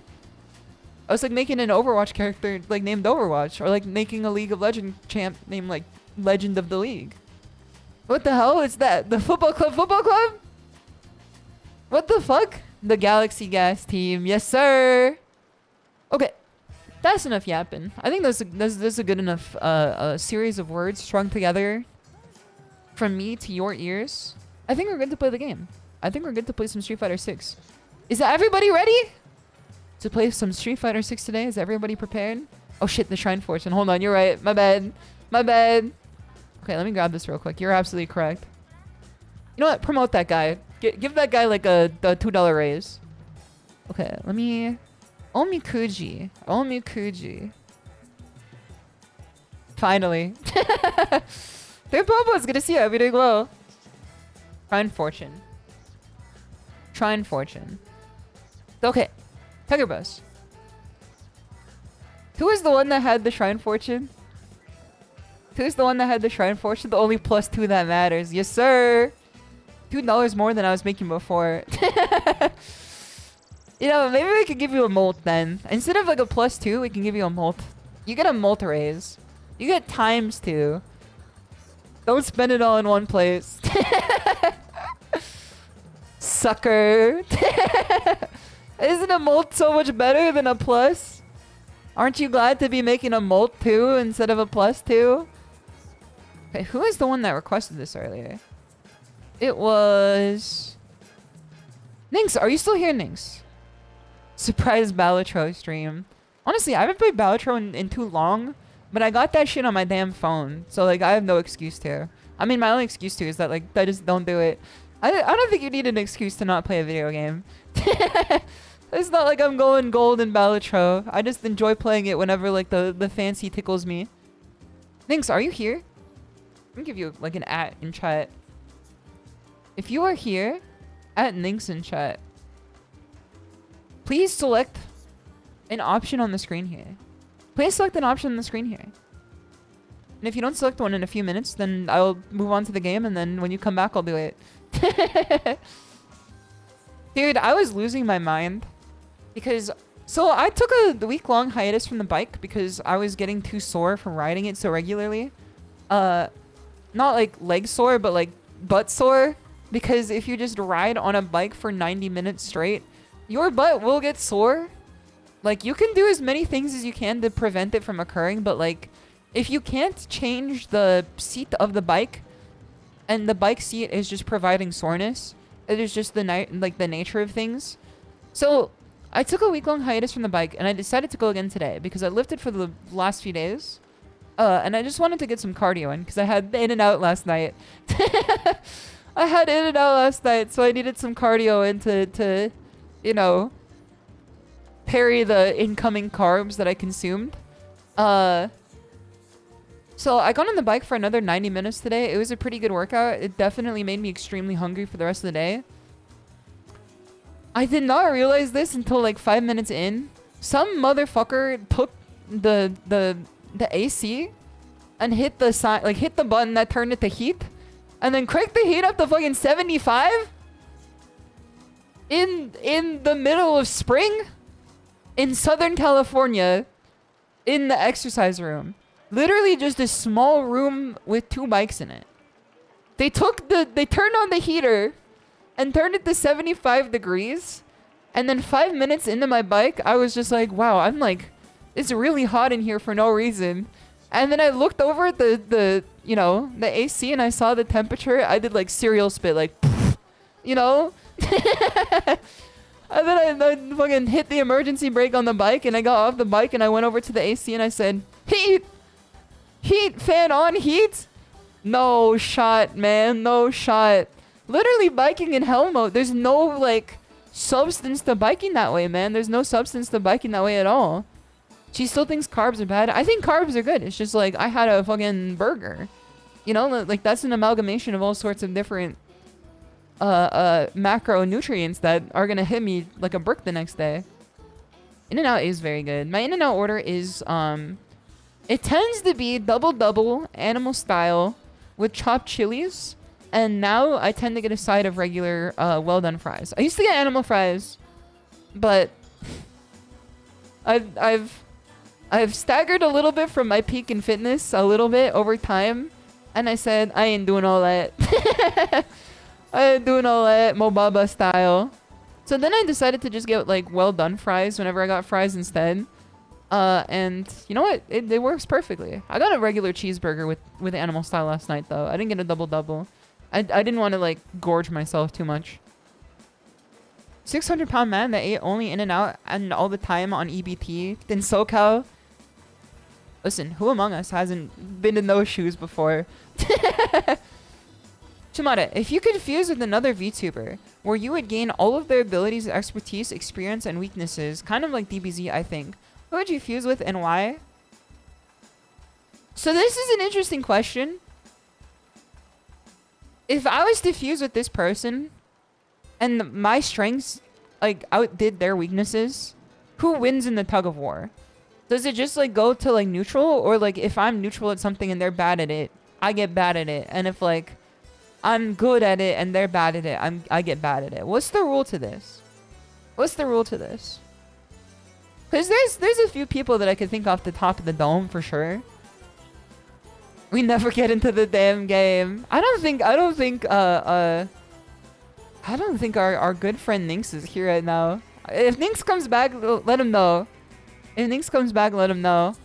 We're gonna answer this question after I get a little more information, but first, let's get into the game. Why not ride an actual bike? I live in Southern California, and it is also spring, and also I do not own a real bike near me. There's many reasons why I don't ride an actual bike, like quote unquote actual bike, and I think they're all more than valid. I think riding a bike is cool, like like a surface street bike. I think it's cool, but like I live in Southern California, and like that could kill me, like easily, man, easily. You got to take that into consideration by the way that people drive on the street here. Look at the forecast for next week. That's what I'm saying too, man. Is when you live in Southern California, not every opportunity to work out outdoors is one that you need to be taking. Yeah, ... spring. It was like 90 recently. It was pretty rough out there for a tiger like me. Fuse with those who produce the funniest name, with Jets that form sheets. That is a good option for sure. I could be like an East Coast garbage food chain. Okay, I think we're good to get into the game, but I'll answer the question in just a moment. Tiger Bros! Everybody ready? Everybody prepared for some good-ass Street Fighter today? We're gonna be putting what we learned to the test, and we're gonna be doing our best. Everyone prepared? Everyone ready? When I say Hajime, you guys will say Os. Hajime! Dos! Os! Os! Let's get in the game. Let's get in the... Os! Os! Let's get in the game. Let's get it on. Okay, let me also start this music here. Let me pump up the jams, pump up the volume, pump up the tunes. The tunes, if you will, the tunes. Okay, let's see what we got here. Also, I was looking at this guy's history earlier. There's a person I fought earlier. I was just curious as to like what they were up to. I swear I wasn't salty. I beat this person, and I was just curious as to like what they were up to. Okay, let me put on my stream playlist. Holy shit, it was in the middle of that. Okay, we got the Baki music and everything. Okay, let me move you over here. Tobias over here. You over here. There we go. That's pretty good. Let's see if this question was answered yet. Dr. Prince Bones. Dr. Prince Bones. If you are equally strong as they are weak, it cancels out. Okay, okay. I think that, there's a... The immediate answer is probably Korone, if I had to imagine. Because I think she's, like, pretty good at games. And she's good at games that I'm bad at. And she's also very good at, like, a lot of idle stuff that I'm not particularly good at either. So I think being... Oh, I was looking at my matches here. What the hell? I was looking at my own matches. I thought I was looking at someone else's matches. I was looking at mine. What the heck? I'm the maniac. Showing off the win streak. Yes, sir. This is the practical application of everything I've learned.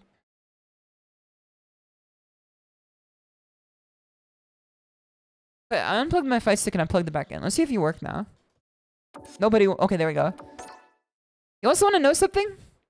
Can you share stats like grabs per games? Yeah, hold on. Stats. Let's see them real quick. Oh, check it out too! Check it out too! I don't want to brag, but when I was crashing out at my lowest point, my win rate was 42%. Unrecord, it's good to see you. You're doing well. My win rate was 42%. Ever since I altered my mindset, and I've been practicing this level of awareness and clarity, it shot up to above 50%. Win rate watching. I'm just saying that the thing is that I was getting tilted from losing, but I was more so losing from getting tilted. I think that losing many matches was the result of tilt and frustration, as opposed to... Where are my stats at? Okay, drive parry, 11. Where's my grabs? Drive parries. Perfect parries, 0.5. Drive impacts. Received. Did I hold on. Perform 2, received. As received, I get hit by. Times hit by punish counter, 0.2. I'm fucking goated. Opponent's drive impacts countered with own. Oh no, I'm fucking washed. Oh, it's the third thing with the Tiger Bro too. I think we have 2 Tiger Bros now. This is the next thing we can work on eventually, I guess. Okay, let me put Tiger Bros down. At 1, 2. There we go. Whis! Whis! And Dirk, it's good to see you. I hope you're doing well. Alright, where's my times used drive reversal? It tells you a lot about society.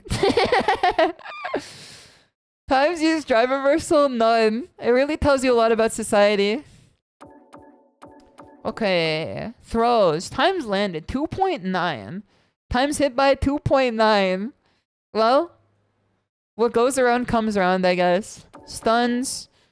Stuns inflicted 0. Stuns time stun 0.1. I was working on that in the lab though, so I think we can start applying that pretty well. Time spent cornering it. Listen, what goes around comes around, man. What goes around comes around. Ranked matches played. Is this total like 1,300? Casual matches played 1,400. Room matches played 300. Battle Hub 400. This is a pretty cool system here. I do like seeing these stats. I think it's really interesting. Yeah. Let's go. Yeah, we can even take a look at this. Hold on. Let's go all the way back here. I think when we can go back to like when I was having a pretty hard time. Okay, this is when I lost it.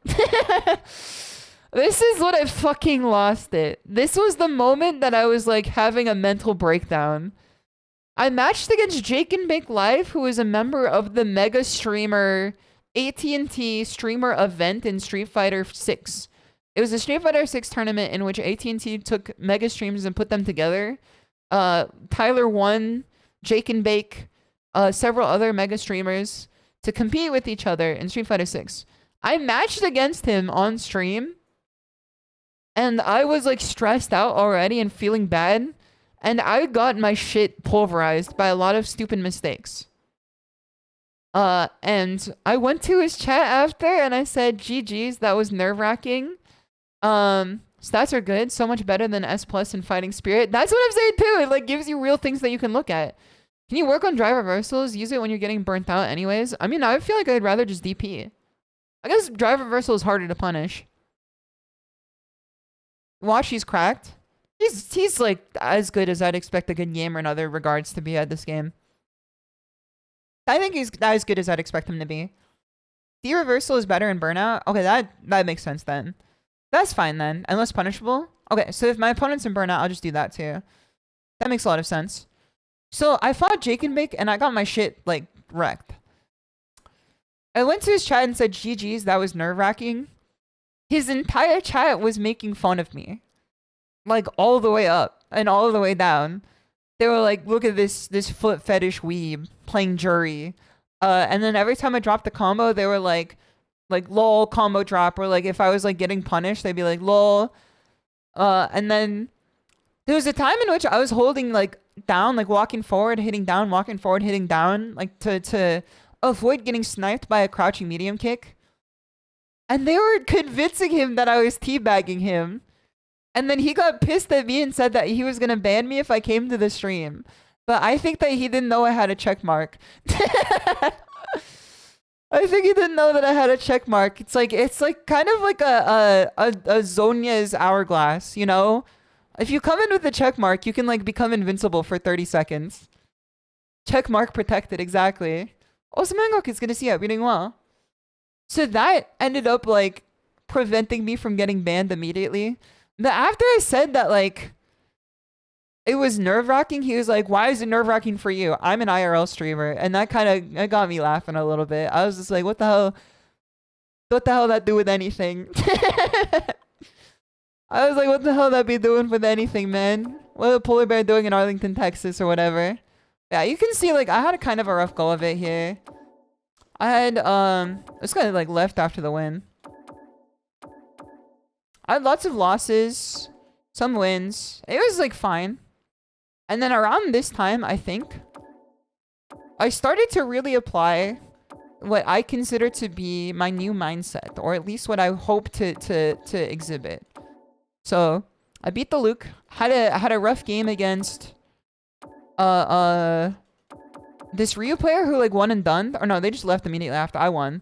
No, this is where it happens. This is where the money starts being made. This Jamie player was the one who made me say, wow, Jamie is like an alcoholic character or something. And then I'm going through here. They win a few times. Let's go up here. I fought this Akuma. This Akuma had a weird style that I started adapting to, and I won this set. Losing a game did not like perturb me at all. I just felt like, oh, okay, we go next. I win against this guy. I lose against Luke. I start writing in my journal, Luke is a cringe-ass zoomer nene baby character. And then I feel better after. I fight against the Mercy player. And then I start wrecking their shit. And I'm not even doing everything that I need to be doing to win that matchup. It's just like, my play comes from a better point because I'm not tilted and I'm focused. They were playing very erratically, which then led me to just punish and play against their style. And then I match against this person again, and I take it in straight sets. And then I play... Oh, I fought Zhang a little bit, too. That was fun. This is a really good set here against Zhang. And then I fight against 2Mad's Ghost. Again. I fight them. I'm not tilted. I just take it as it comes, and I leave. I fight against this person. I win this set, too.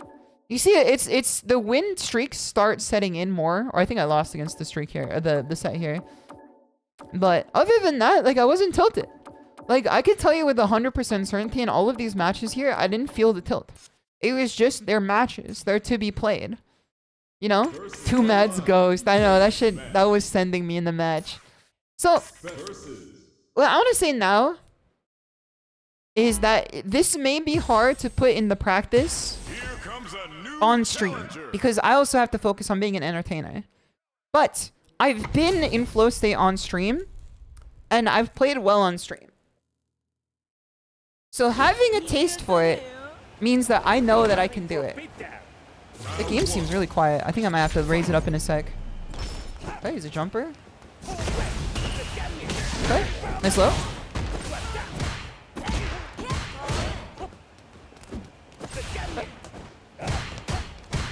I think focusing too might immediately make me a little less talkative when I shimmy here. Nice jump, nice jump. I acted a little too soon. Oh my god. Where the hell my Uber driver taking me to, man? Alright, that's punishable. Nice level 1 reversal. I think if I just talk about like my... Come on, walk in. Cross up. Back throw. Nice. Okay, good overhead. Oh, nice, nice, nice. That was one for a drive impact there and I didn't get anything. I forgot I don't have meter for it. We forced him to confirm into level 1 though, so we're like level 2 up almost, and he's got no meter here. Instantly matched with the parry. Parry is a little bit frustrating. I don't say frustrating, he's a little bit tricky for me. I'm waiting for him to do... Okay, he's doing the same thing again twice. Anti-air here. Pick him up. Throw. I also noticed that he delayed text too. Backdash. Keep him out here. I think if I walk in for a shimmy, or not walk in, if I drive rush for a shimmy soon, it might help, but I'm not in a good drive impacts or drive meter situation here. Nice throw. Okay. Walk under. Okay. I think I might need to raise my desk in a sec too. Got his ass. Got his ass.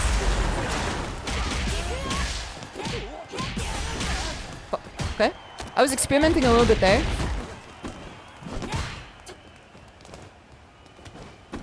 Go. We take it. Bust a wolf. Gosh, it's good to see you. Hope you're doing well. I was experimenting a little bit there with a combo. I did it in training mode. My hands were just not ready for it yet. Nice. My reactions are there. I see it coming. Jump over. Back throw. Nice. Let's do jump in. Walk back. Nice. And then let's do this into... I was hoping to get a shimmy or something. I was hoping to do a walk back there. I'm gonna raise my desk a little bit. My hand is bumping against the desk. Nice. If he comes in for, yeah, that's what I was looking for. Shimmy. Okay.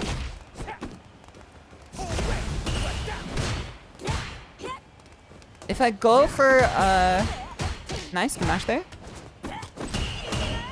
But go for a scenario here where I can just get one combo, I win.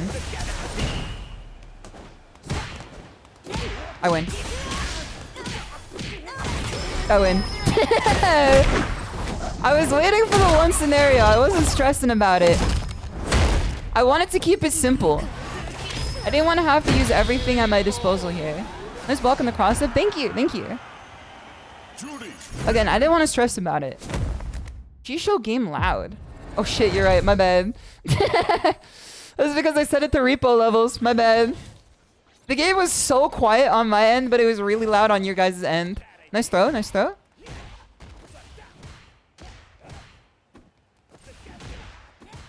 What? Walk forward. Walk forward, walk back. Nice, good pressure. Let's see if we can stop him. Yep, there it is.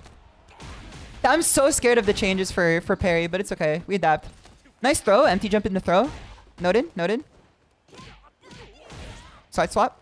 He does this thing a lot where he does these empty jumps. Swap over. I didn't want to take the bait there. Not every piece of movement has to come with the move. Not every piece of movement has to come with an attack. Holy! Who the hell put a nuclear bomb on this MS fist? Jump up. Attack. Overhead. Just take some drive damage from him. Oh, nice, nice, nice. I'm a little too committal to getting Fuha off this. I think if I just poke normally. Nice empty jump throw. Okay. DP. Oh shit, nice. That's actually sick there. That was actually so sick there. He was expecting something, so I dashed and thrown. Throated. instead of decroded. Okay, I might be able to win off a level 3 CA here. Watch him. Watch him. There it is. I can keep in my hands much lighter. And not as, like... Not as stilted as I have previously. I've noticed that that has been helping me not drop these combos. When I actually sat down and observed what my hands were doing, I noticed that I've been going into the corners instead of all the way back for quarter circles. And just, like, half circles and quarter circles and stuff like that in general. Put this out there. TP. Drive rush throw. Wait for him to do anything. In the corner you go. Meaty. Nice. He's got a good reaction here. We still retain drive. Go. Nice, nice, nice, nice, nice. Okay. This could kill if he combos it off of it efficiently. I think he's got level 3. No, he uses level... Oh, he does use level 3. It's not going to kill, though. I still have my own drive. He also doesn't get Oki off this, I don't think.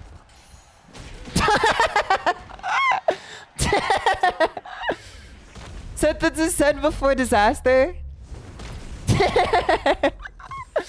That's so funny.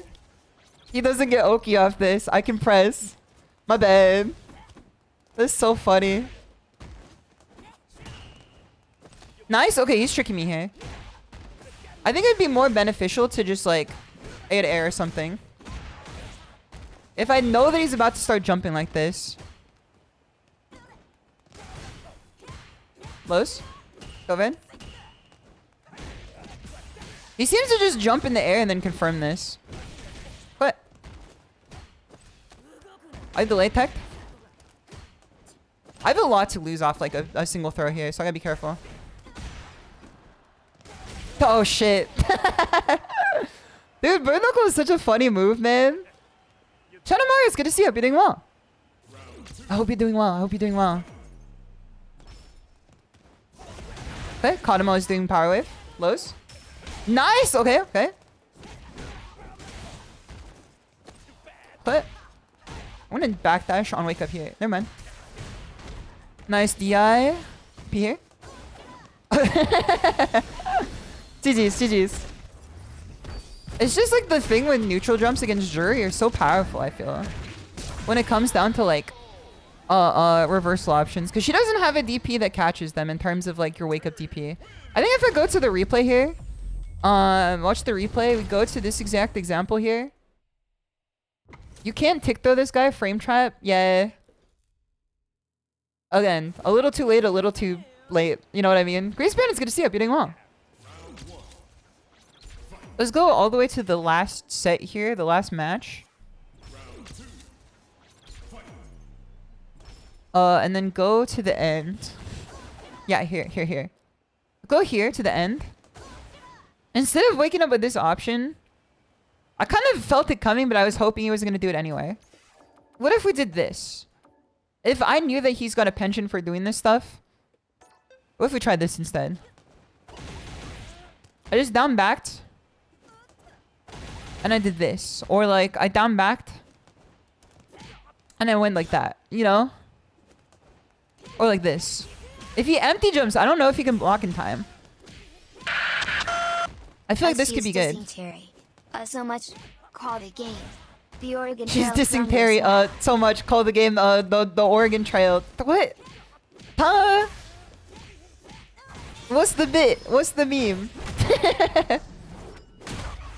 I see a few things we could have done different there. He probably also visually confirmed that the DP just didn't go through though. But other than that, dysentery +2. It's like, oh, dysentery. I see. My bad. Bugging myself. Dysentery sounds like dysentery.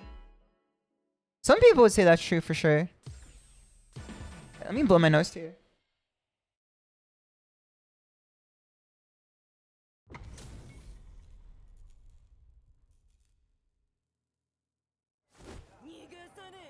I think this is literally the guy that left after I won. Do you want food when it's ready or after stream? Probably after stream. If I had to take a guess. What time is it? 2:04 in terms of stream time? Yeah, this is literally the guy I fought before. I fought this guy and he left immediately after losing. Nice, nice, nice. He didn't delay tech, he just threw.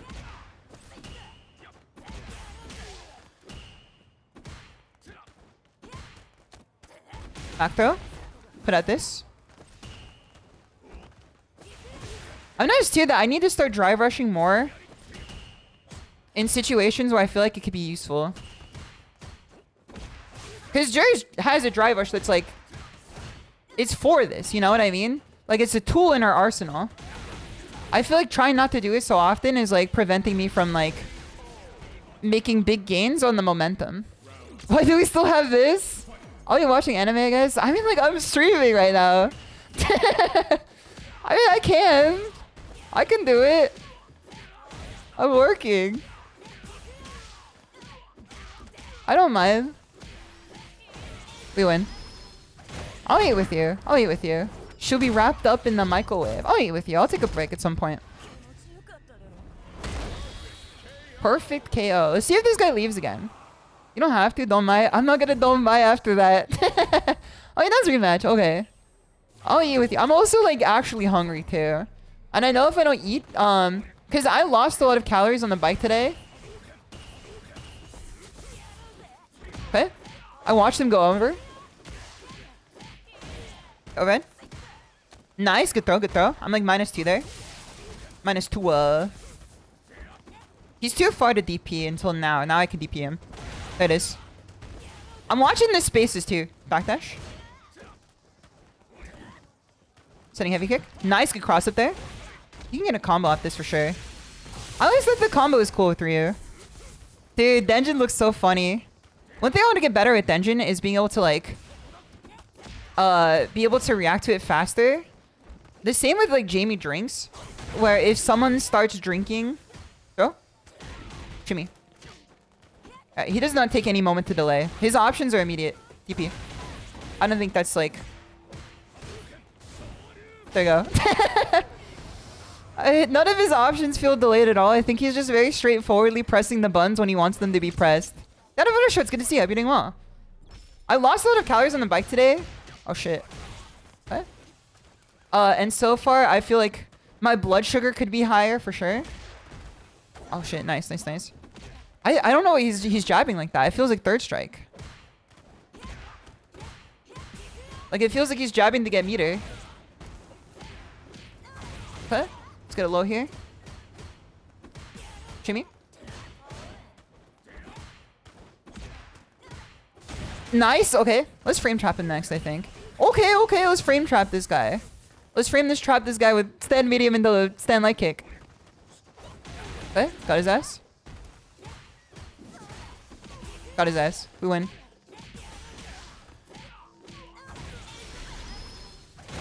I have not dropped this combo so far. I was supposed to stream today, but it's tomorrow. No, I'm lonely since I haven't streamed in 2 days. No, man, no. Brother, that. No, no, no. My Tenchi got streamitis, man. My Tenchi got streamitis. Stream is life for a guy like me. You know, that's understandable. No, bring it in, Tenchi girl. Bring it in. I'll eat dinner with you.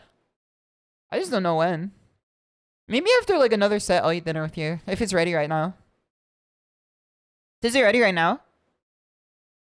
Because I can just eat dinner now. And then just come back after like 5 minutes or so. Still cooking? Okay. 100 Tenchis versus 1 gorilla stream. Isn't like the Tenchi from Hololive also a gorilla too? You pinned her up against the 100 gorillas. What is dinner? Tonight's dinner is hamburger steak. Hamburger is hamburger steak with rice and some veggies. 500 kg grip. Okay. With punish. Our reactions are really fast today. Nice. Lows. Throw. Delay tech throw.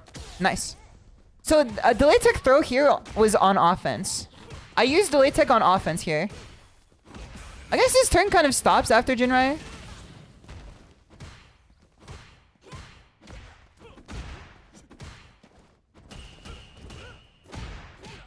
His turn seems to just kind of stop. DP. There you go. I win. So I think I could just like press. After low Jinrai if I block it. But I think the answer would be like... What is the answer to low Jinrai outside of it's your turn again? Okay. I'm not going to be mad that I got hit by that actually. Because what I did there was I checked it. I was just... My timing was a little off. Nice. Watch his feet. Watch his feet again. Watch his feet again. Okay, GG's. Good set there. Or good game there. What if Cedar's busy on Saturday night? All the Cedars be doing something, man. They'd be playing Fortnite and doing something. 2 stocks. Throw. Got his ass. I saw it coming. He's doing Jinrai after that to just make it safe, I think, right? Or like to get more pressure. Jimmy? Jimmy? Fool you twice? Shame on you. Watch this cutscene. Fool you twice, man? Shame on you. But what I think before, what I was about to say before. Also, Keith, good to see you. I hope you're doing well. I wasn't sad or bummed by the fact that I got hit with that gigantic Dragon Lash there. Because my reaction to Dragon Lash was crouch, medium punch. And I pressed the button, which ended up counter hitting. But by doing that, I saw it happen and I pressed the right response. Just not the right time. I think if I do it a few more times, I'll start getting it. He's pretty impatient. There's a thought that I want to like experiment with today, now that I remember it. I was thinking about this earlier today. Come on, you want a Dragon Lash? Give me a chance to experiment. Maybe I can DI Dragon Lash too. Let's try it. I'll just keep giving me meter. I literally could do this all day, man.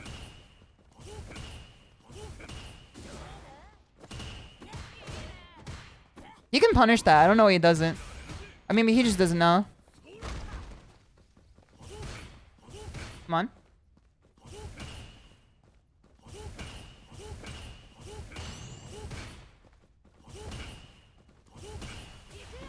Okay, close, close. This game is so funny, man. Sometimes when you fight Ken, all you could do is laugh. Nice counter hit. DP. Dude, jumping Jury's DP is so funny. Jumping Jury's DP is so funny, man. The foul zoner Ken. People tell you he's got a bad fireball, man. At least he has one. I saw it coming. Hit him with one of these. Never mind.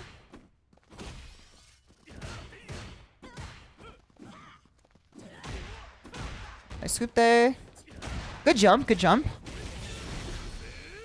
I think I might die here, but it's okay. I think I lose this. Have I lost against this Ken before? No, I don't die here. I just have to be very careful and wake up here.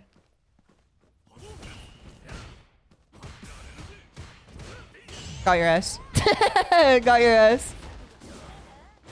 What the? My bad.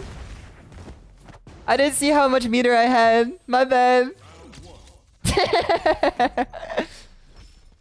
Definitely a moment of like, I'm hot shit to like, oh no. You know? Open.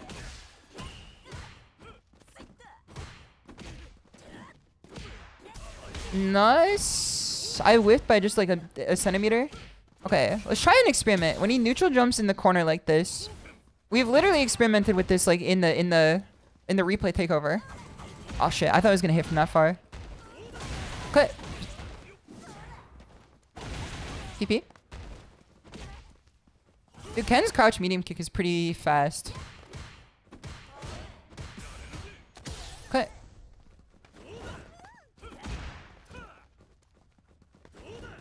Too far, too far.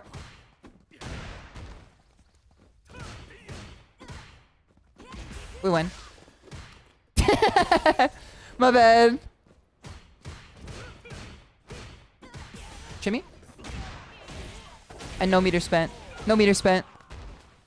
That's how we do it. Dude, what's this cursive raw text on the top of the damn screen? I looked over to OBS. What the hell is this?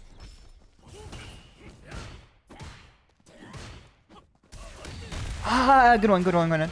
I went for a crouching light kick there, hoping that I was gonna catch him pressing something. He went for the DI randomly. Jimmy? He went for the DI randomly there, and by hitting crouching light kick, I didn't have a cancel option.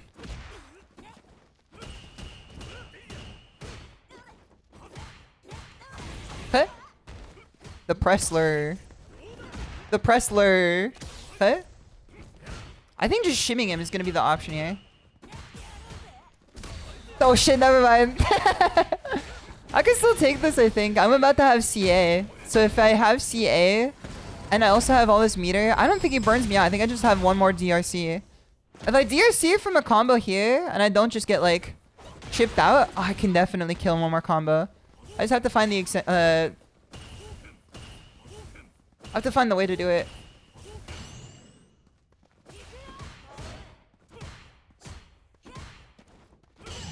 This is how we do it. That's how we do it.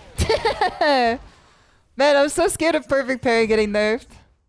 Sumima, excuse me. It's good to see you. I hope you're doing well. Most of you've laughed while playing in a while. The best part is that I'm laughing while I'm losing. This game's awesome.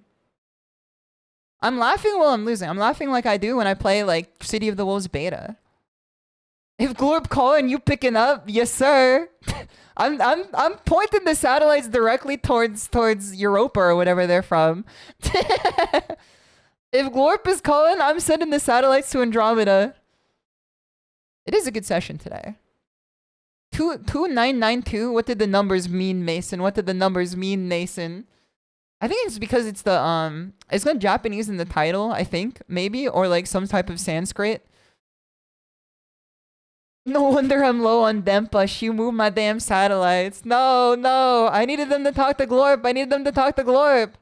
What's with the Among Us text? It's called Indonesian. It's a language. You gotta be respectful. They actually write their names like this. I think Indonesian is the one with the Glorp text, or not the Glorp text, the Among Us text. Am I Krungle or am I being facts here? What is the language that has the Among Us character, like the Among Us letter? Morthal, it's good to see you. Hope you're doing well. The Glorpo text. That one, that's the one. What's that one? I thought that was Indonesian. What is it? Who is it? Who is it? Among Us language. Amogus. Dude, I think I got upcharged when Cake and I went to get curry.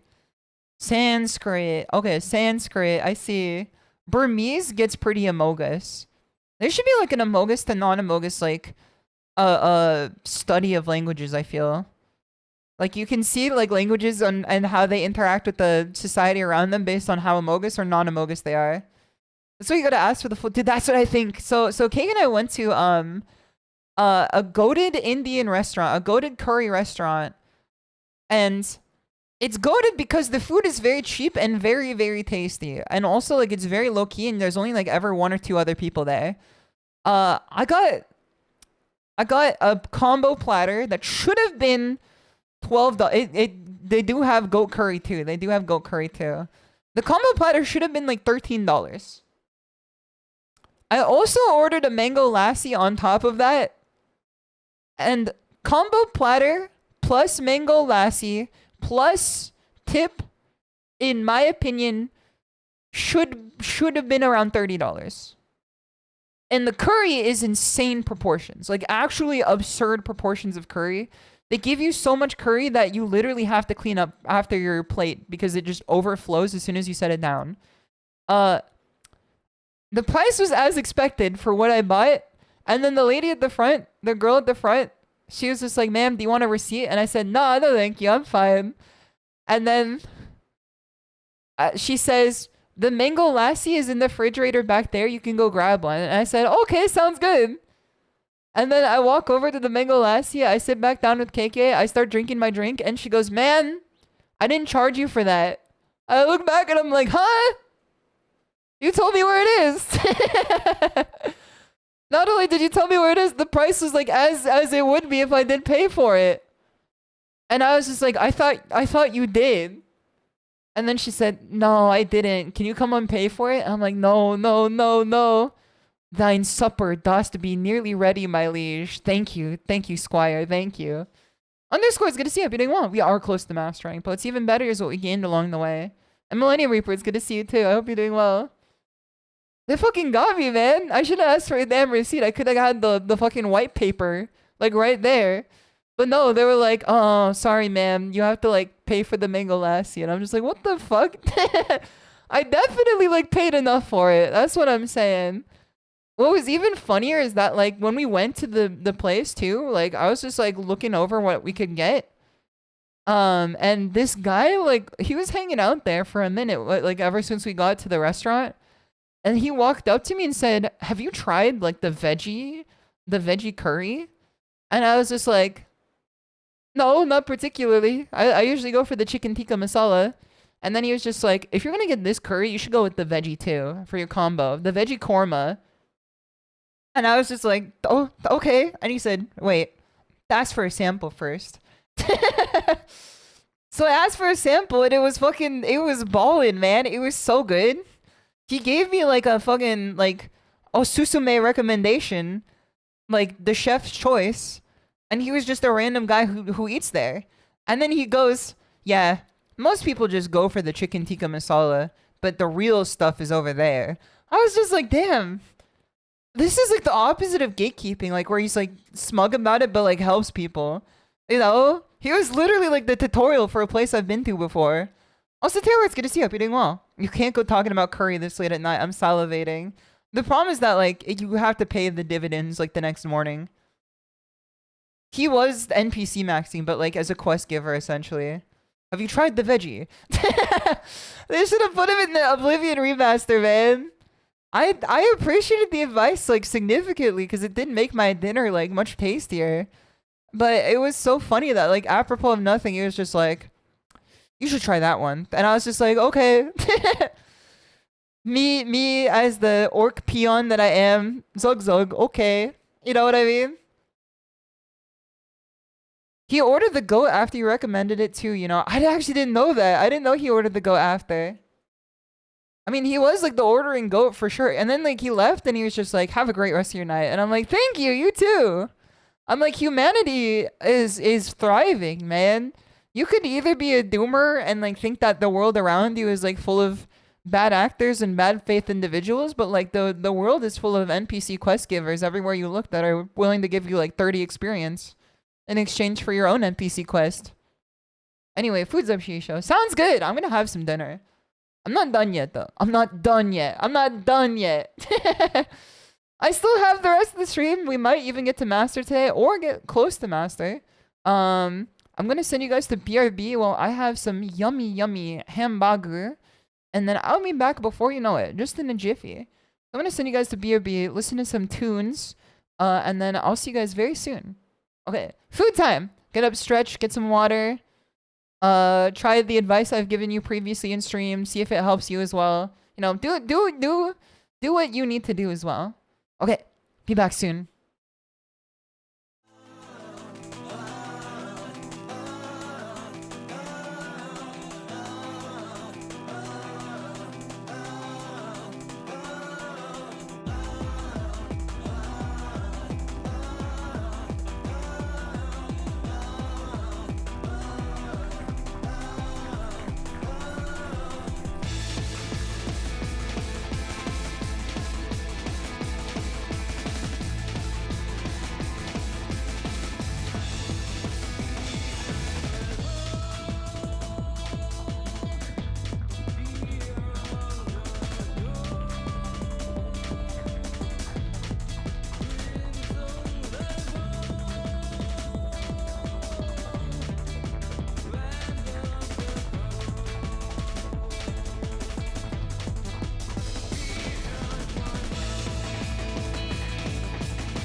conflict and destruction. Our destiny is my connection now. A feeling in my soul. It's beyond the reach of most mere mortals. Take a stand. So remember, no surrender.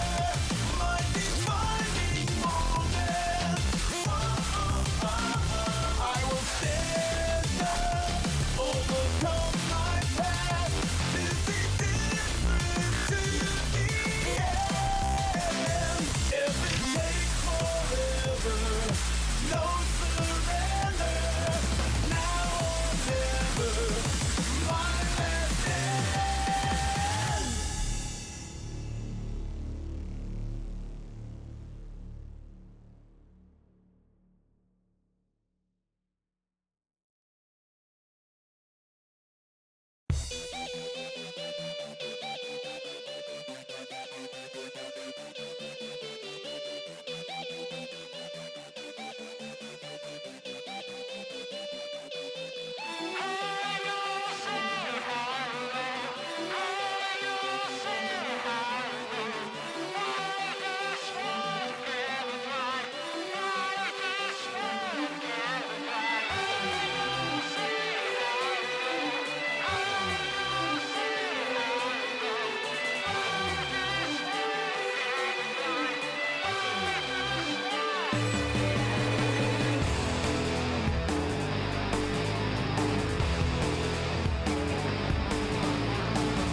Tora!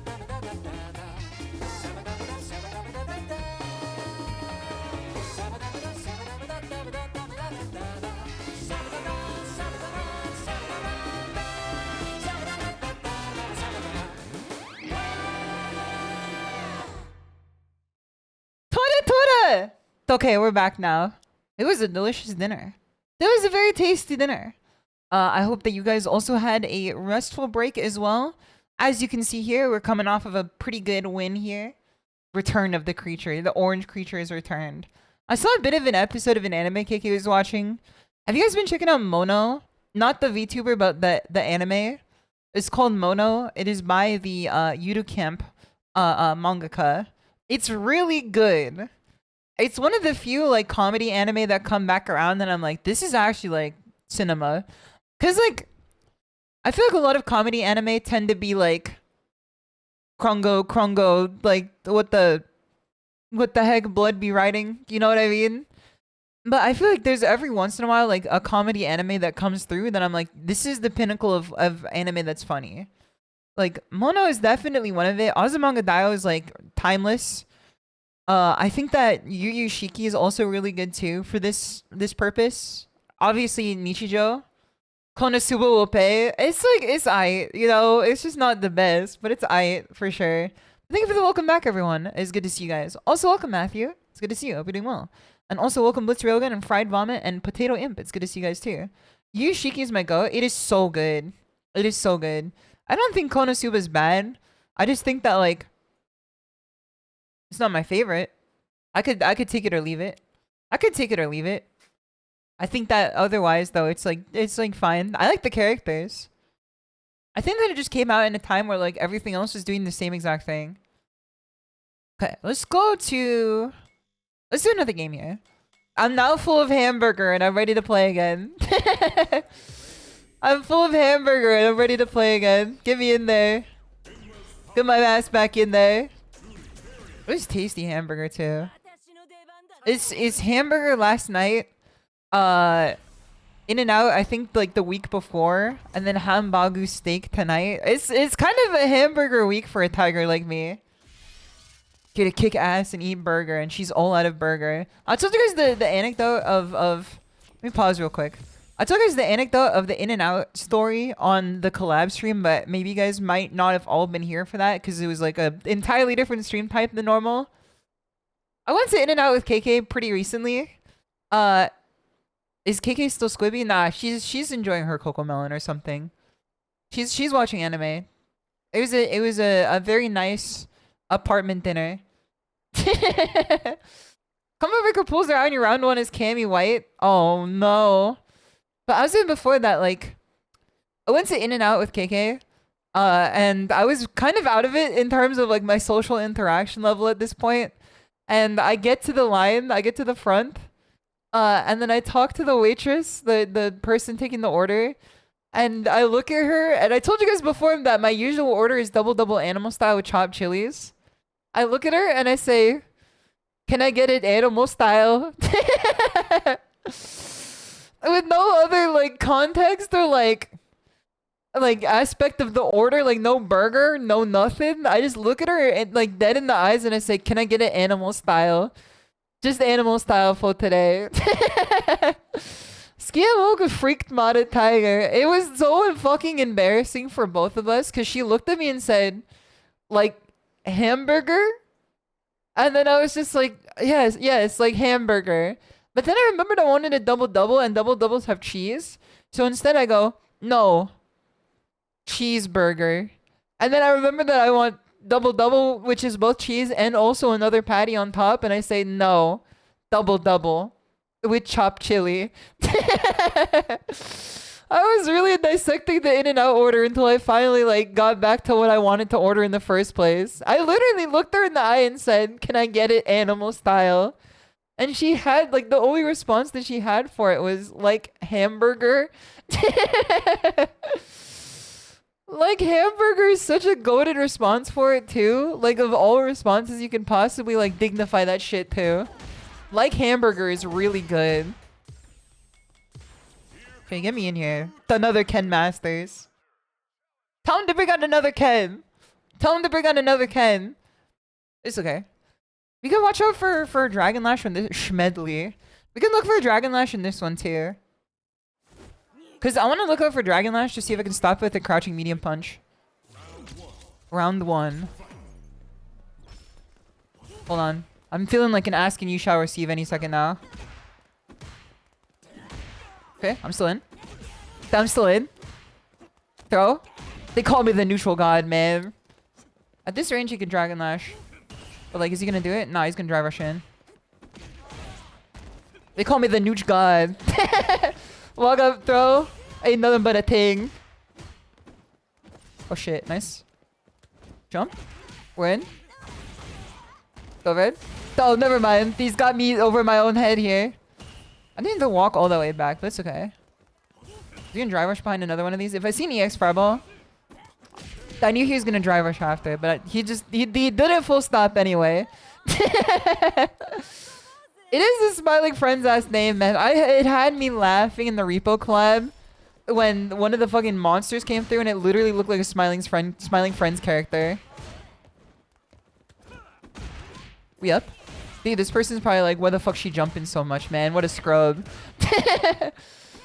Sometimes the shoot can be on the other foot, you know? Not every tactic that you like abhor is like what you should not be doing. Sometimes it's useful. Like, watch this. See? Drive rush, fireball. Remember to delay medium at Jinrai. That is a good point too. I've been calling it out way too heavy.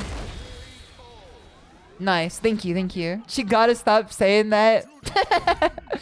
How many wins in Street Fighter can I get till I can say it? Till I can say ain't nothing but a thing. Perfect pay on jumps is so cool every time. Thank you! It's kind of like my natural answer to not being able to like hit a jump in with an anti-air every time. It also feels cool as fuck every time too. Reaction times. Oh, never mind. Play nice. You stand heavy.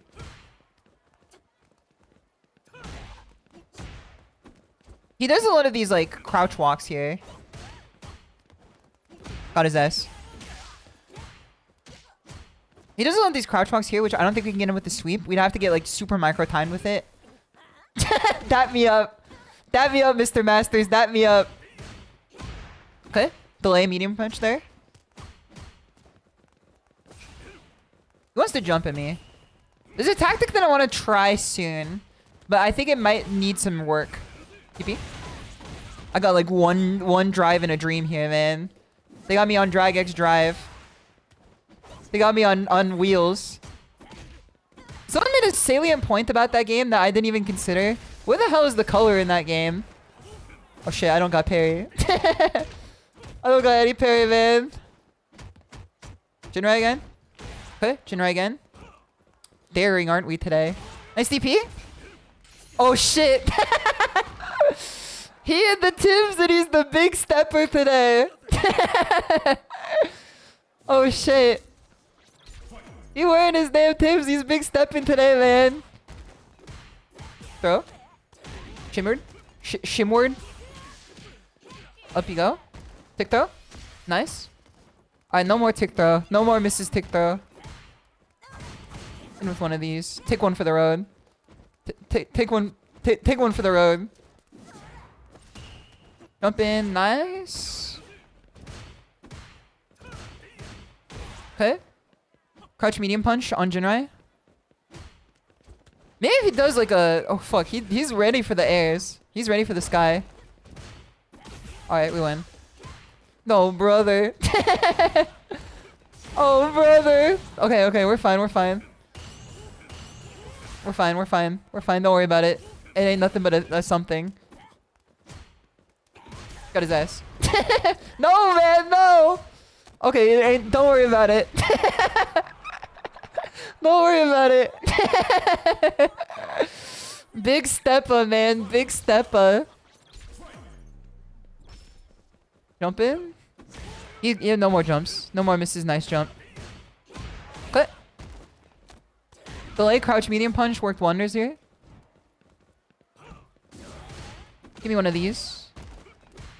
Walk up throw. Delay tech throw here. Nice. Do it again. Oh shit, no, I didn't mean to hold back here. My bad. I don't think I could just drive rush at him at this distance, but like... Oh, nice, nice, nice.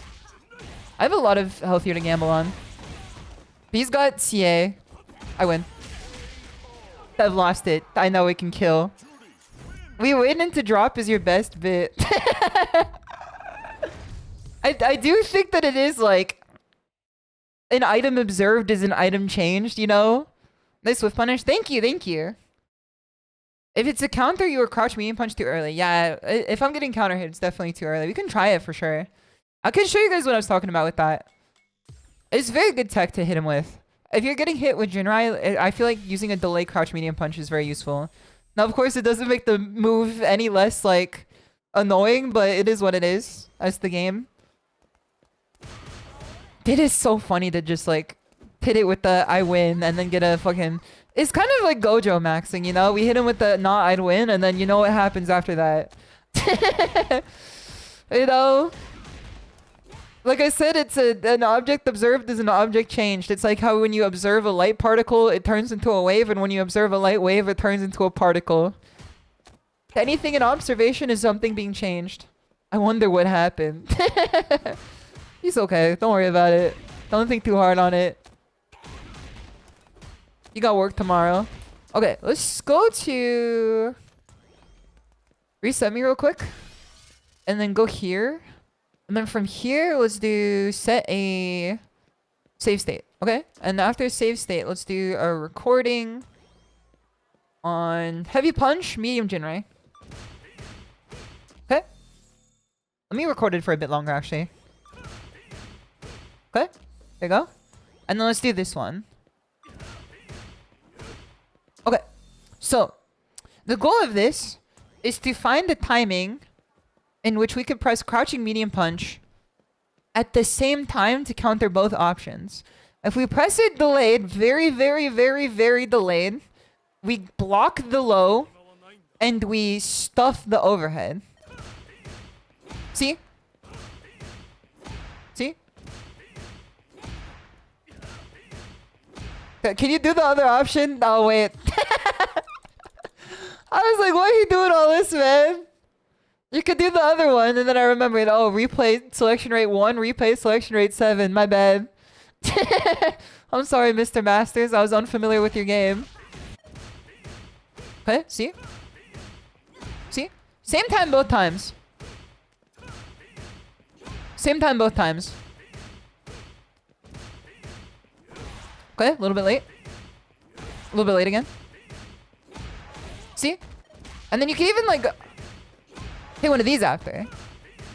Like, you don't just have to hit counter hit. And you get Oki. And you get Oki again. You know? It's very useful. It's very useful. I think I was needing a little more muscle memory for it today. Just based on the fact that I wasn't hitting it, like, precisely well. But I did get a few of them. Which means that, like, the machine is churning. The machine is churning.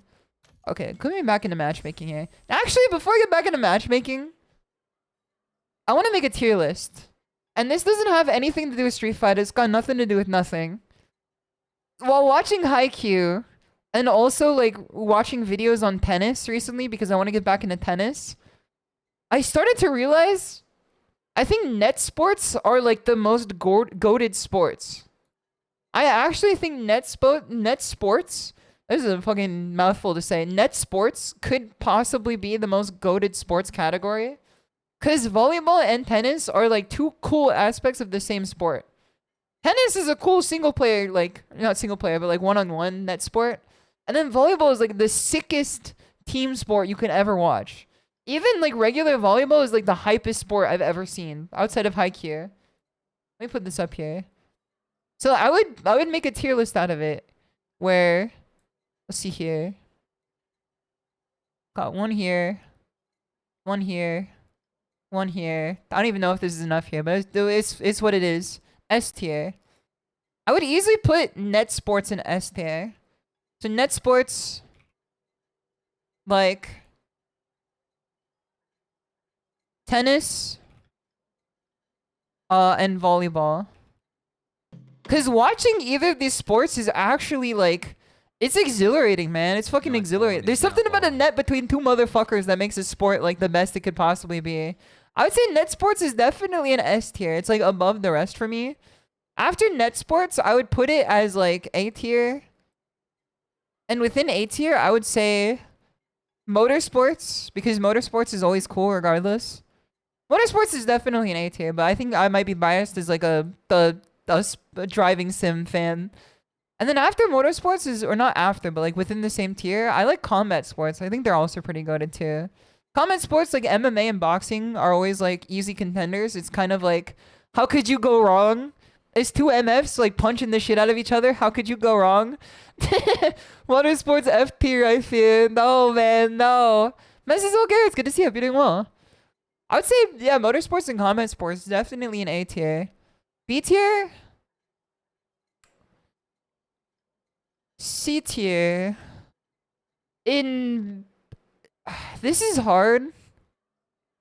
Because I honestly think basketball is a bit of a B tier sport in terms of my own interest in it, even though I used to play basketball all the time. I'm gonna say like hold on. Let's do goal sports with hockey. Hockey is an A tier sport easily, and soccer. I'm gonna say football because I don't know how to spell soccer. Goal sports, hockey, and football. But then in the same vein, I think basketball might be a B tier sport just in my own lack of interest. Basketball.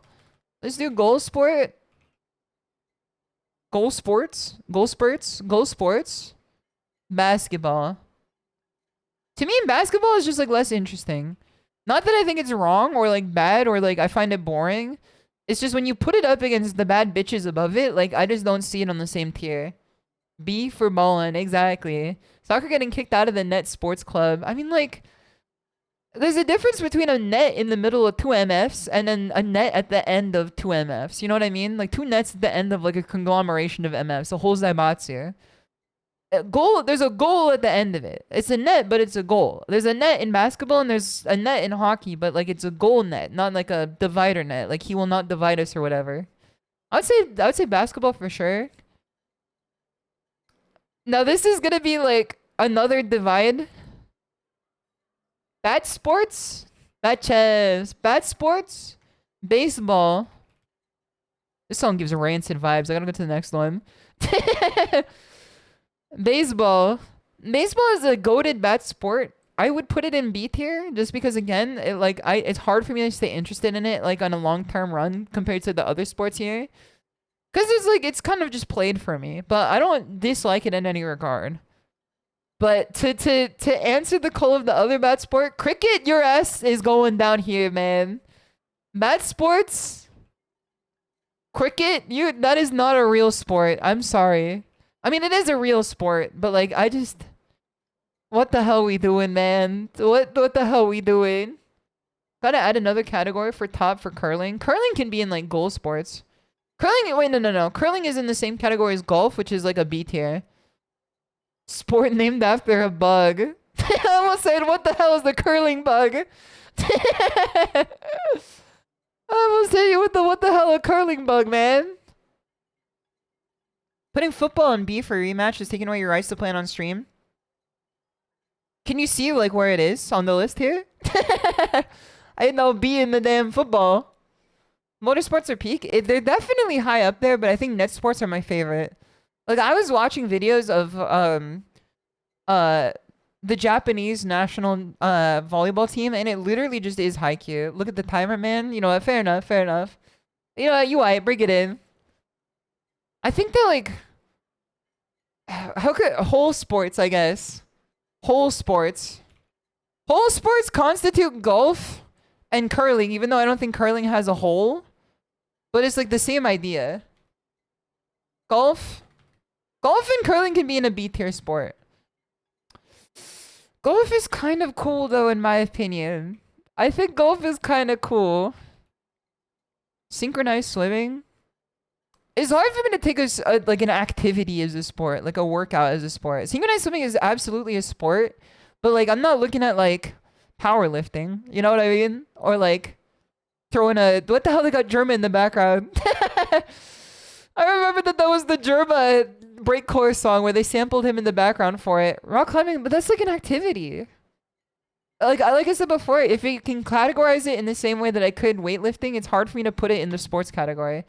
Also, Nightfall and Thank you the follow 5 minutes ago, and Shit Pants 1v1. Much appreciated for the follow. Your name is giving me energy to move forward in life. I didn't even think that Twitch allowed you to do that. They have rock climbing in the Olympics, though. They got lots of stuff in the Olympics, Shimada. They got lots of stuff in the Olympics. But it's good to see you, Shimada. I hope you're doing well. And Overshot's good to see you, too. I'm not saying it's not a sport. I'm saying that in the pentagon of sports that I'm putting on the table here, it's like a DNF. Like, we're not including it. Exactly. It has to be interactive. Did I miss the scramble? Overshot? I'm sorry. You missed the scramble. It was the best of times. It was the worst of times. You know, we could always do another one. They give the option and just keep going. Curling, I feel like, is a B tier sport, but golf is like high B. Curling is like low B. You know? Hockey is definitely a high A. And I think football, soccer is like in there too, but I think hockey over soccer usually. No offense. No offense. My facts don't care about feelings. I like hockey better than soccer. Where's horse racing on the list? That's like a casino game. Horse racing is a sport too, but like I look at that like the same way that I look at like a casino game, unless it's like Uma Musume, in which then it's like okay, hold on. Track is like a middle ground of a B plus to A. Maybe even just a regular A. Let's do running sports. I consider this like an A just because it's like the human connection to running is so incredible to me. Of just like it is something you just do with your own two legs, no ball, no nothing. Let's go. Running. Running sports. I.e. running.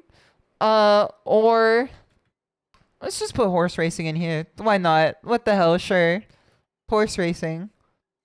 Motorsports is in here too. It's the same. Two P's off the same pod. Where's esports? We're putting that shit down here, man. Esports. Esports. Esports is going down to C tier unless it's fighting games. Actually, no. This is some sick esports around the world. I think esports would be like. It's hard for me to say because I eat that shit up when I see like a cool esport going on and like I could see like the storyline and everything behind it. I would put it up in S. It's like it's Occam or not Occam's Ranger. It's the cat in the box. It's Schrodinger's sport. It's either S tier. It's either esports S tier, or it's esports C tier.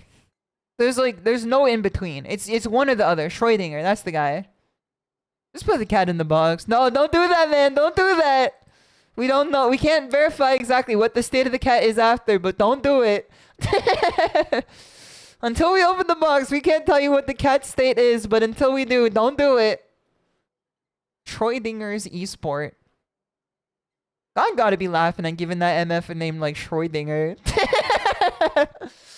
I had never heard of a person named Schrodinger before or after. It was like a one of one name, you know? I've never seen someone named Schrodinger. I guess Schrodinger is not his name. He didn't get to pick it. You know, that's fair enough. It picked him.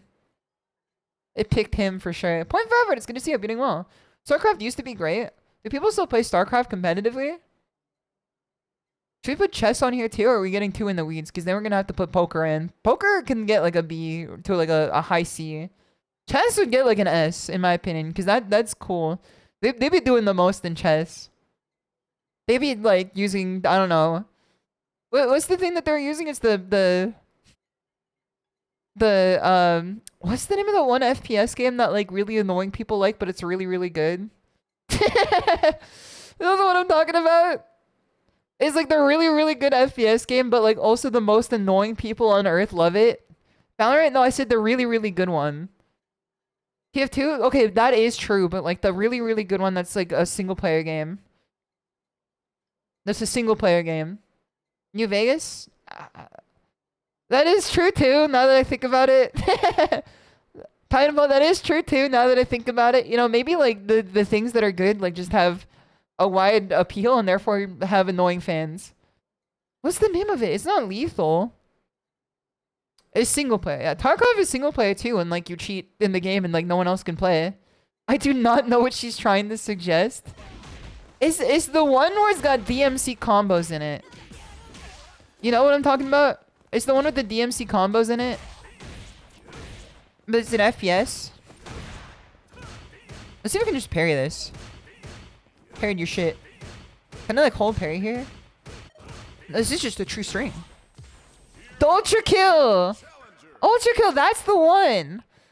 Ultra Kill is the one. I was gonna say, chess is crazy because they be pulling out the Ultra Kill plugins to cheat in the game. Parry's 1 out of 10 options versus Jinrai. Oh no, at least I have 10 options. I can't even be mad, that shit's really funny. It's a Saturday, man. I can't be mad. What? Nice M. Bison. Mr. Bison. Okay, I got bomb on me. Get back in this corner, man. He doesn't have a reversal. He has Devil's Reverse, but that's like nothing. Go. Oh, what? What the hell Unk be doing? Get his ass. Get his ass. He doesn't have a reversal again, the shimmy M here. Got his ass. I actually watched this time. Throw. I watched this time. I didn't just straight try to confirm. I like looked at it. Dude, he's zooming, man. He's fucking zooming. Oh shit. Okay. Nice. Am I blown up? I'm gonna blow up and act like I don't know nobody. Okay. It happens once, it's gonna happen again and again. Don't worry about it. Okay. I'll try that again. Nice low there. Good low DRC. Oh shit. He like walks back and then walks back in. Or like he walks back and then like does a neutral skip to get back in. Give me like one of these. Give me 2 of these. I didn't say anything this time because I knew I was gonna win, but I couldn't say anything. Kono, it's good to see you. Hope you're doing well. Boss makes $1, I make a dime. That's why I'm chatting on company time. I hope you're having a good work night so far. It's good to see you. We're having a blast in this game, I'll tell you that much. Don't overrely on pairing jump-ins. It turns to a bad habit quickly. I have noticed that too. I would rather DP them. Sometimes they're just a little too close for comfort. Go. Eyeball. Too far. It's hard to DP this, man. But it's okay. Ain't nothing but a thing. Wait, the bomb disappears when you hit him? I didn't know that much. That's good to know. That's good to know. That shit just fizzled out. Got his ass. It's not totally optimal, but we still got his ass. Back throw. Nice backdash here. Yeah, I tried to DP that again. Or I tried to parry it. Jump. Shit. Look at it. He's like scuttling away. He's like scuttling away, man. I'm dead. GG. Good round, good round. He's like a bug. He's like a bug, man. He's like a bug. Wait, up you go. Almost perfectly timed. That was almost perfectly timed. Jump. Got his ass. Honestly, it was good that I didn't spend that level 3. I forgot that I didn't win the first round. He's like proximity blocking, and like the toes are like on him. My bad. Did I perfect parry that? That'd be sick if I did. He's scuttling, man. He's scuttling around. Nice. DP. No, no, no, no, no. Stupid, stupid. Am I dead? Am I dead? No, I'm not dead. He's got a lot of life to come back from though, man. Alright, watch the DI. He's gonna do... Oh, no, no, no, no! The Scuddler has won. The Scuddler has taken his game. What if I just drive... No, I'm not gonna drive rush on star. I'm gonna watch for him. I love the video of Bison with Hotel Motel Holiday Inn playing, and then he's just like, make some noise! And then he's just doing the heavy punch over and over again. It's so good. The video, it cracks me up, man. It cracks me up every time. Shimward? Shimward? And then jump. And then jump. Let's go, man. Let's go. Alright, scuttle away. I knew it, man. I knew it. Shit, so close, so close.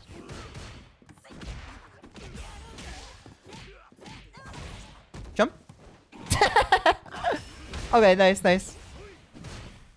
Scuttle away. If I just get one bombo off, I just win this set, I think. What the heck? He double dipped? I didn't know he could do that.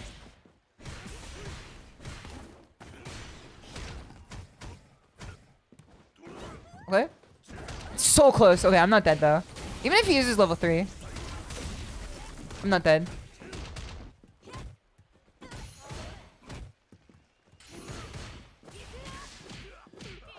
I win. Let's go, man. Let's go. The Scuttlebug will have to fight for another food source today. GG's, GG's. It's so funny, man. There's something about it that kind of just cracks me up, you know? When I see Bison like sprint at you at max speed, it is scary. But like, it's scary in the way that I can just now find it funny instead. I want to see my opponent's details. I noticed that the closer I get to this rank, the more I find people like 280 seeking Akuma Mastery. Like, all of it is just like people who are like in other ranks or like in mastering playing other characters, I think. Because what I've noticed too is that a lot of these people have like no title. And when people have no title, I assume that they're like doing a sub character, you know? Like, I always assume that they're on a sub character and they have no title and then they have like hundreds of hours in ranked. It makes more sense Occam's Razor style to think that they're just doing a sub character instead of like this MF got 800 hours in rank on the Diamond 5, like the Diamond 5 Cammy or whatever. Akuma's Razor. He kind of needs it. Judging by like his Street Fighter 6 and 5 design, he might want it. 'Twas the night of Ken Masters and all through the house. Not a button was pressing. Dark Legacy. Dude! This guy's got dark construction. He's a Scuddler too! DP. This guy's a Scuddler too, man. With punish?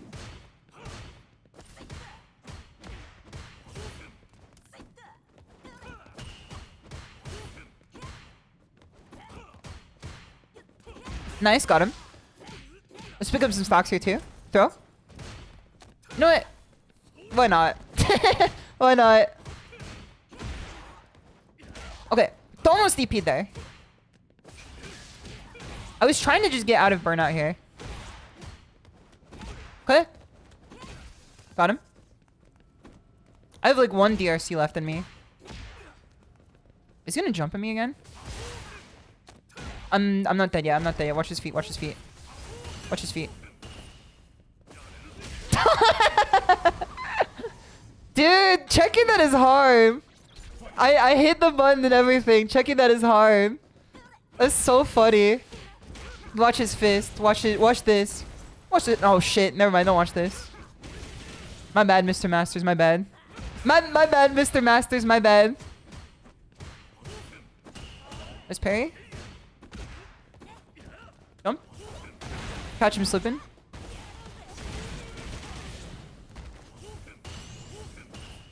Okay. We have some... Okay, I tried to walk under. Oh, what a scramble. Stream cut off, what happened? Did it actually cut off? Yeah, there's a dry rush. And I checked them, and then the check did not come out in time. I wrote the check, but it bounced. It's hard to check it. He's doing a lot of these neutral jumps too. But I'm watching him do it. Okay. I tried for the crosscut there, just wasn't enough yet. TP. Jump in. Back throw. Nice. These neutral jumps are like, it's strange to me. It's a strange new world. It's a brave new world out there. Let's see if we can like DI him soon. I'm feeling a DI. I'm feeling frisky with the DI. Like maybe at this range for a fireball. Let's see his hands go. Okay. He doesn't react to it in time though. What? If we can just DRC him, I think we can win this. So close. We win. No. It's the curse of Raw, man. It's the curse of Raw. You know he was churning that butter like crazy. Crazy style. He's got Velveeta and everything on that shit, man. Crazy style. You gotta stop saying it. This is how I win. Shimmy? Shimward? Jump?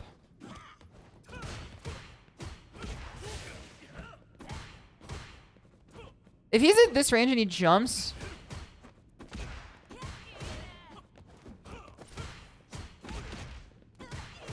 I think I could just crosscut him or DP him by like doing it far enough away. That's kind of a misuse of meter, but it's okay. I'm like holding back now. Got him. What? Nice. Good reaction there. You can really just throw it out like that quickly, huh? Too far. What? What an answer, man. Ken Masters. Ken Masters, man. Ken Masters. His crouch medium kick is really good. He was ready for the shimmy. I'll give him the benefit of the doubt. Imagine that he was just ready for it. Then not just mashing whatever he could on wake up. I feel like there's something I noticed, regional style. Whenever I see people who play Ken or Ryu or Akuma in Mexico, like with the Mexican flag, they love getting up in the air, man. Like every time. It feels like a regional style. It feels like a regional style. Let's watch the replay. Hold on. Mode select. I meant to go to replay. If I look at the replay, I think we can get some, like... hopefully some benefit to it. Man, the replay system in this game is so funny. Can you show me, like, the most recent one? Here's this one. It's really useful to be able to get into replays straight off of ranked matches, but, like, other than that, getting into them is, like, answer me these riddles 3 if replay is what you want to see. Okay, searching for opponent. Let's get out of here. Let's just take a look at it. Let's take an objective look at it. Instead of like, oh no, I played so bad. You know what I mean? Like in this instance, let's go back here. He's getting impatient here. He drive rushes in. So I literally was seeing it and I was acting according to it. You can see my inputs here. Down back, crouch medium punch. Just a little bit late, but my hands have the right information. Self 2 has the right information ready to go. I just have to see it enough more times to be able to get it quickly enough. So let's try it. Let's try it. The best thing you can do is just tell yourself what you want yourself to do. And then seek the ability to do it. Just give yourself opportunities to do it. Okay? Without any adjustments that you tell yourself physically. What the hell? Was I getting too close to the mainframe? Was I getting too close to the damn mainframe, man? Was I figuring the game out too much? What the hell? No, man, no. No data? What the fuck? Get me out of here. Shut her down. Shut her down. They really said fuck you, huh? Yes, please log in. That's replay license revoked. Dude, it's like they gave me a fucking Tekken title update. I mean, we literally could have won in several times there. You can't really be salty when you could win. You can't. So the fact of the matter is, can you really be salty if you almost won? Just do it again and win the next time. And then if you didn't almost win, can you be really salty in that matter? Like, why did you think you were gonna win? That's kind of like what my mindset has shifted to now. Or like, if the person you're fighting is so good that you don't think it's possible that you can win against them in your current state, why be salty? Just get better and then like fight them later. If you have the chance to. There's like tens of thousands of people who play this game every day. Like at once. So like, there's matters in which I'm like, I cannot beat this guy yet. I'll beat them eventually or beat someone like I'm not analogous to them. And then there's stuff like this where I'm like, I literally could have beat that guy. Next time I fight him, I'll probably just beat him. You know? Can't watch my replays. It kicks me offline every time I try for the few months now. That is absurd. What the hell? Dude, there's Botan! There's Botan! There she is! Pog point, Pog point. There she is! I have the Botan title in this one because it shows me dude, I'm beefing with Capcom. Did you fight her yet? I've never fought a single one of them. I've not fought a single one of them yet. My replays. Oh no. Why the hell Onkon Lily? Why the hell my tiger bow on Lily, man? Nah, hell nah. Onkon the damn Lily. Watch replay. Let's try it again this time. I've not fought a single one of the V rivals yet. It seems like a cool system, but I just haven't like done it yet. I've been like pre-focused with like the arbitrary goal I've set for myself of getting to master. Okay. So what was I gonna say before? Oh yeah, I'm beefing with Capcom. So as a Capcom creator partner, I can request keys for games, which is very generous of them to give. Like I thank them very profusely for it because they provided me with like a full deluxe key for Monster Hunter that I just got for free, which is sick and awesome and sick and twisted. Because now I could just enjoy the game with my oomph and whatnot, which I've been doing for like several weeks in a row. However, they put out the Capcom Fighting Collection, which is not a game that I expected a lot of people to be jumping on to the degree that they did. And I've been excited for this collection for the months now that it's been announced for because I want to play Project Justice so bad. They sent the email, I think local time, not local, like they sent the email localized to your time to 9 a.m. to everyone. I think, because I got mine at 9 a.m. as they said I would. And then other people in the Capcom Creator Discord got theirs at like 5 a.m. or like 3 a.m. Like it was localized to their time zones, I think. And then by the time that my West Coast ass got into the key or like reception, I went to get the key in the website and they said, sorry, no more keys. Sorry, we out of keys. They walk outside with like the Project Justice shaped stomach. Sorry, we out of keys. And they ran out of keys, man. They ran out of keys. And I was so excited to play the game. But I mean, like, I'm already doing this shit right now. So it's like, it's not like I'm losing out on anything that I was spent like hours on so far. Because I wanted to get to Master before Monday. I think we can do it regardless. At first, I was like, we better get to Master before Monday so I can validate my sense of worth. Now I'm like, we should get to Master before Monday because I can just do it if I just did it enough. You know, if I just play enough. That's kind of how my mindset shifted on that as well. Now I'm like, getting to Master on Monday is going to validate how I see myself. I'm like, I could get to Master by Monday because I could just play enough to get there. I don't see it as I see it as an accomplishment, but I don't see it as a thing that's like so impossible to achieve. Inner peace, exactly. I've reached much more inner peace lately. Can I hit this? Dude, hold on. Okay, never mind. The crouching medium punch is the way to go, for sure. If I see green, I gotta get mean.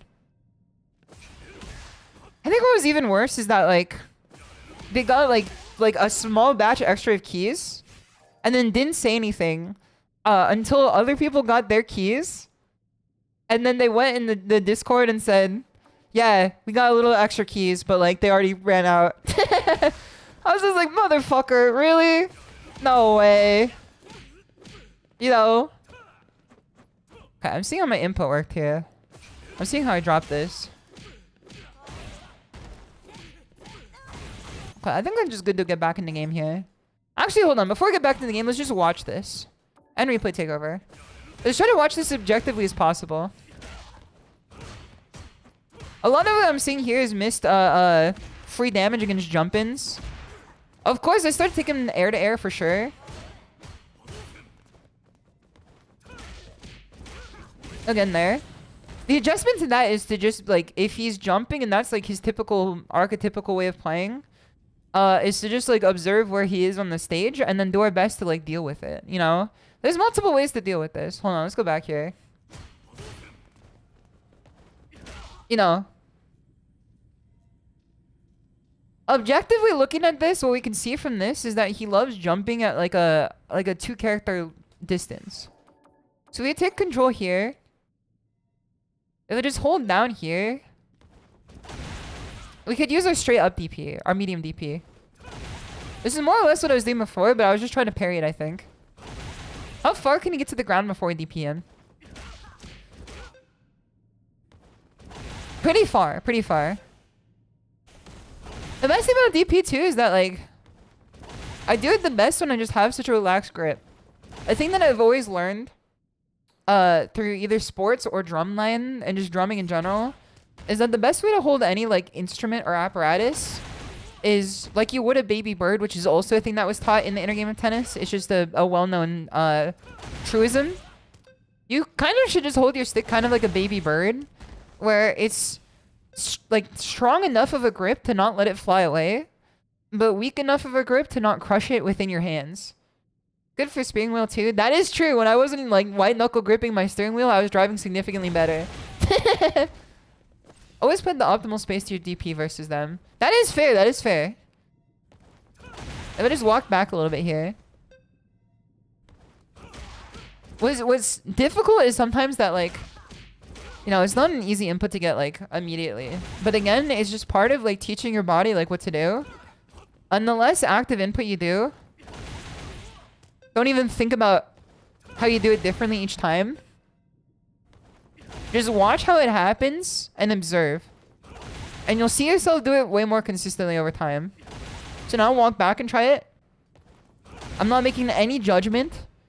I'm not making any like mention of how it goes. I'm just seeing what works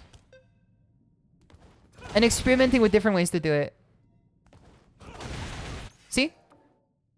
And I start doing it more consistently.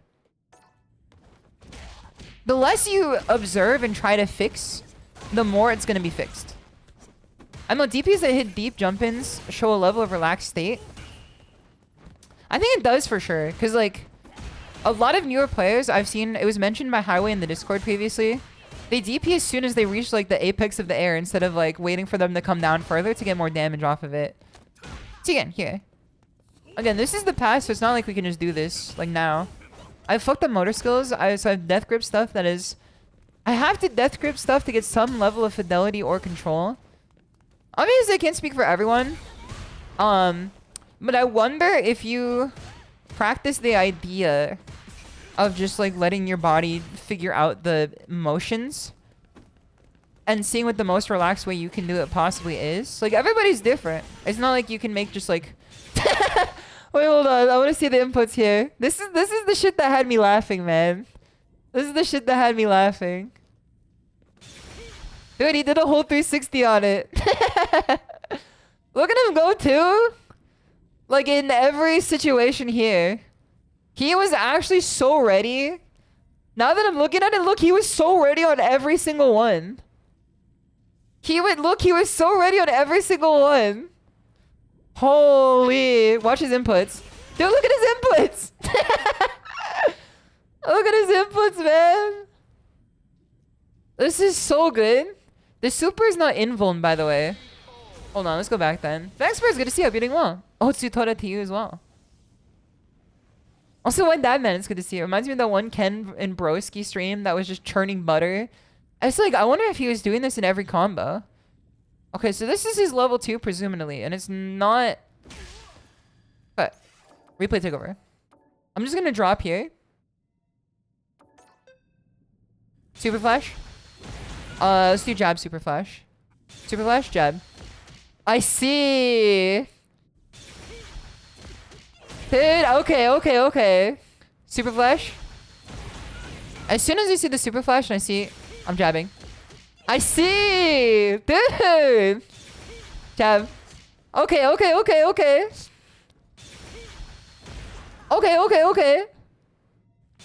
Jab. Okay.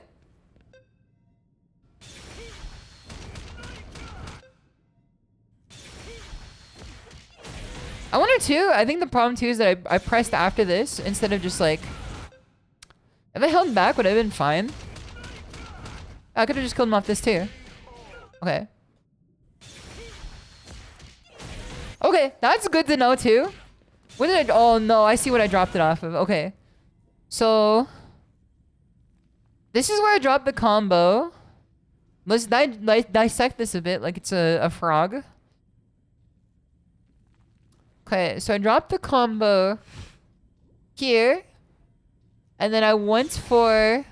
I see. So after this point, after the combo drop, there was nothing to do in my court because I already started the... I already started the kick. I already started the kick animation. It was dropped into another one. So there wasn't much I could do in this one.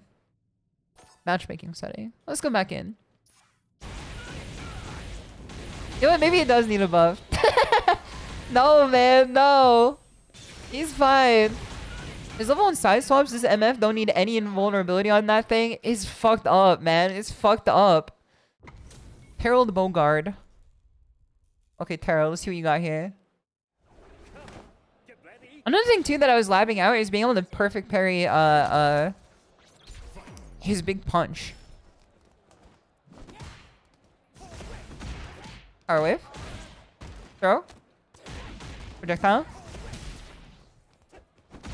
He did jump early on, so over in. Walk up throw. Nice, good match there. Just hold steady. Never mind, I tried to delay tech. Is that a safe jump setup? I see Terrells go for like a jump in all the time off that. Is this safe jump? Nice, good one.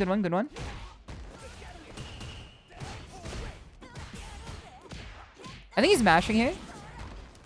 Go. Yep. Oh shit.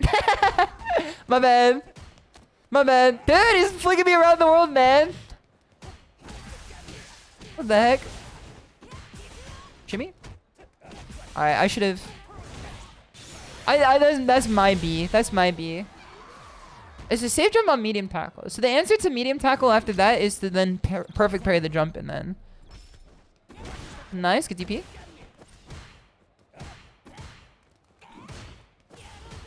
I'm not taking my play any less seriously than I have previously. I'm just being more relaxed about it.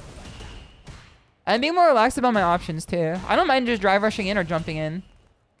Until he proves that he can stop it, I'll just try it. He stopped it once so far. Okay. Nice throw. Walk up throw. I'm waiting for him to turn green. Okay, there it is.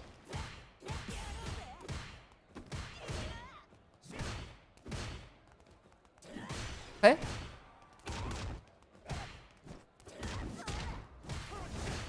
He's unsafe.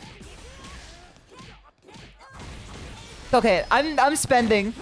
I'm spending to keep him at low meter. And then I'm coming in for a kill here. I'm gonna dash in, jump, and then we're gonna see what happens. Throw. Dash in.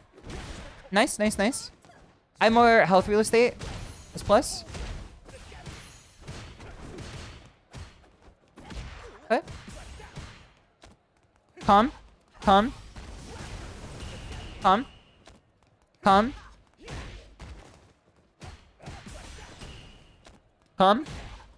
Thought I'm dead. I didn't think that would kill. Chilling. That's unfortunate, but it's whatever. Terry's a character too that like there's a bit of a knowledge gap between me and what he does. Throw. He's not like mashing all the time now. Okay, we got him in the corner. Yeah. Nice. Dash in. Throw. Nice break there. Let's hold this. Let's hold this.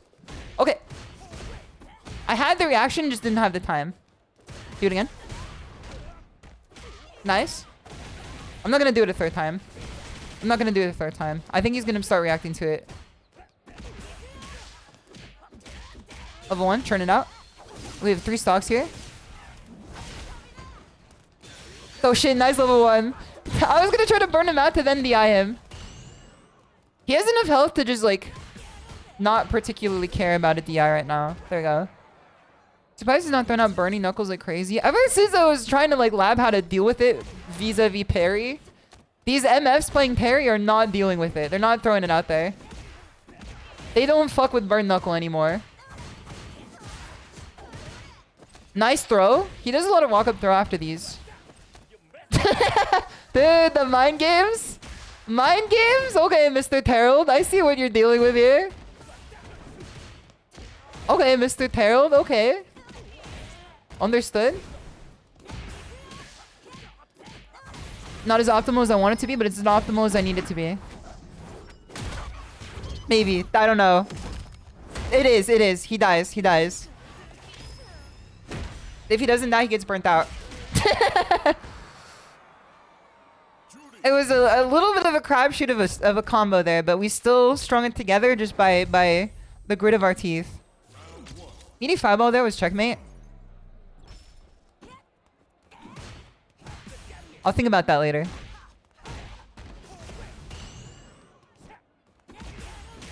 I see it. I think I know what you mean. So? The masher. The masher.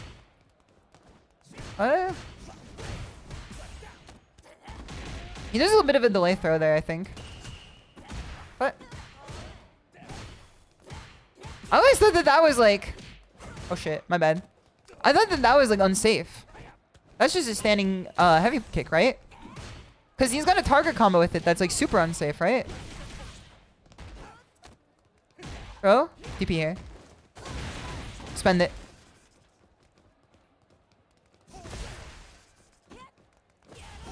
Okay, we're up. We're in. Nice, we're in again. Nice. There we go. I think I was probably worried about the throw there. Crowed. Crowed. Nice is the first burn knuckle. I think if I blocked it there, it wouldn't have been blocked, or it wouldn't have been plus. Nice. I'm willing to spin a DP here. I watched his feet. Dude, this delayed dry rush is insane. That's absurd.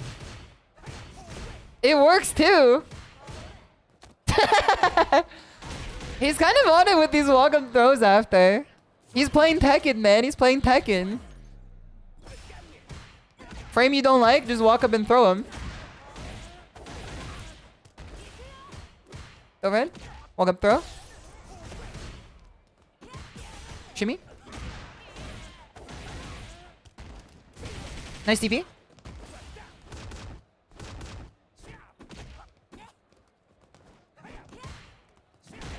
Okay. Is this level 3? It doesn't kill. We have a lot of meter here. Or we have a lot of health here.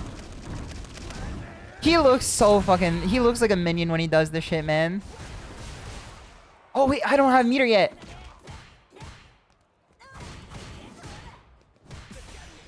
Okay.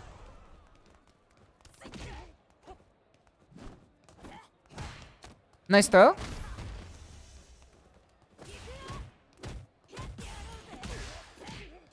No, no, no, no, no. Okay, okay.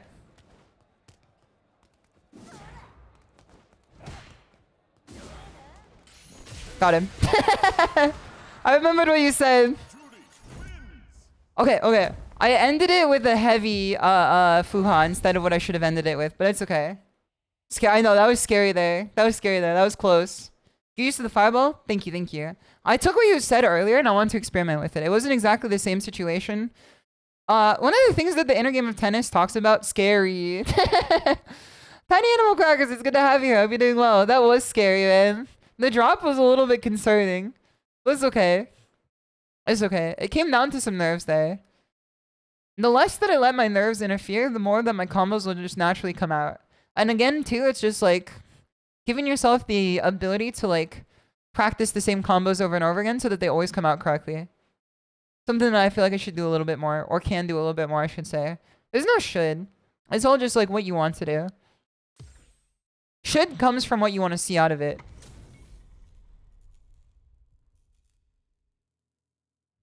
Oh, it's a committed bad play. It's good to have you. I'm doing well. I'm gonna blow my nose. Hold on. This is like one of the best songs from the Guilty Gear Strive soundtrack, I think. Honestly, the Guilty Gear Strive soundtrack was maligned for way too long from people who are like, I hate Strive. It's stinky. The Strive soundtrack is fucking... It's good, man. It's good. It goes crazy. Okay, let me blow my nose real quick.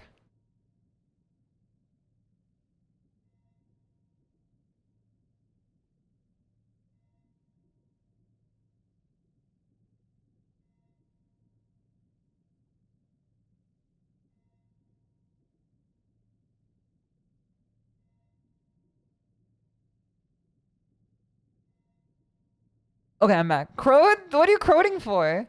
Also, JF Jazz, it's good to see you. I hope you're doing well. I hope you're having a good night so far. We're having a great night in Street Fighter.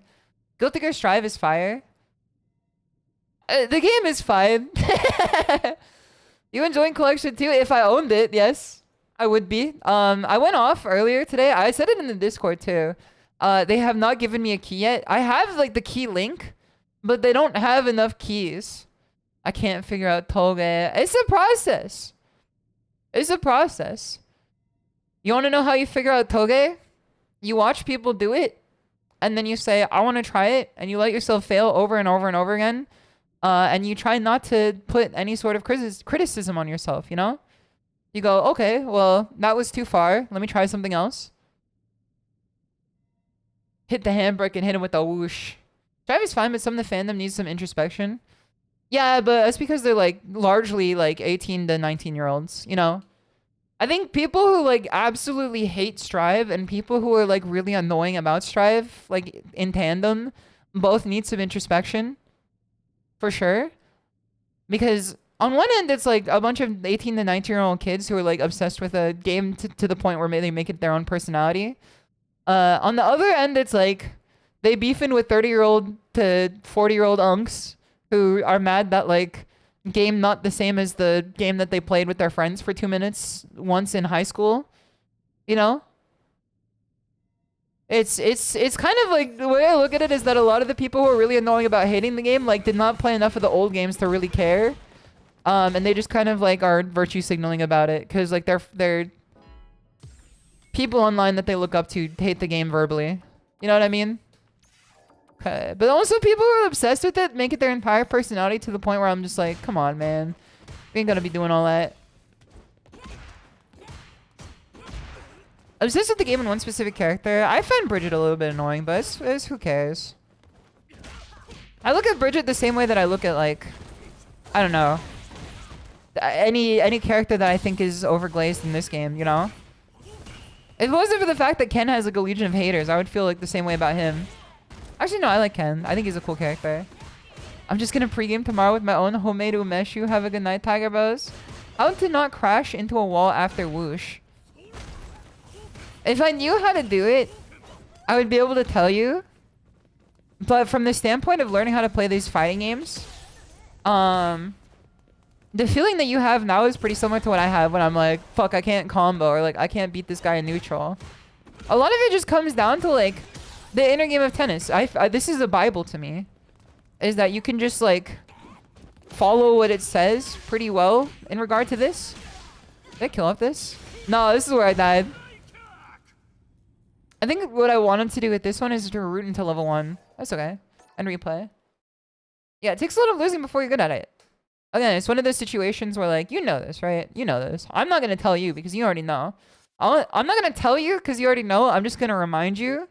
Because the Tenshi within your soul knows this. You can get good at it over time. It just takes the ability to sit down and withstand the crashing into wall for a while. I feel like with sim racing though, it's a little hard. Because you physically get so much feedback from crashing into the wall that with fighting games, like, it just tells you that you lose. In sim racing, if you crash into the wall, like, your fucking body gets jolted around. The car starts going like you know what I mean? Like, it's hard, man. It's hard. But nonetheless, it's good to see you doing well. Accepting being instantly good at new driving game is hard. Yeah, it's very difficult. I'm not gonna tell you it's easy. That's why it took me like all the introspection to be, you know, fine with being a beginner in this game, even though I have X amount of hours.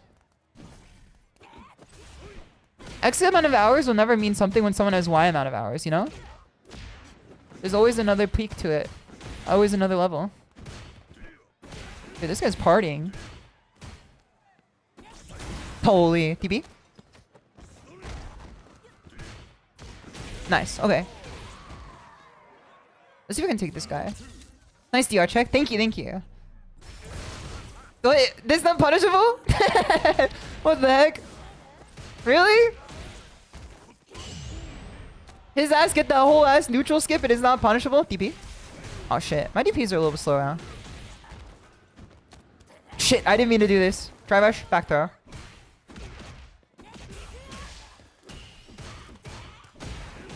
Play. I'm gonna get burnt out for this, but it's okay.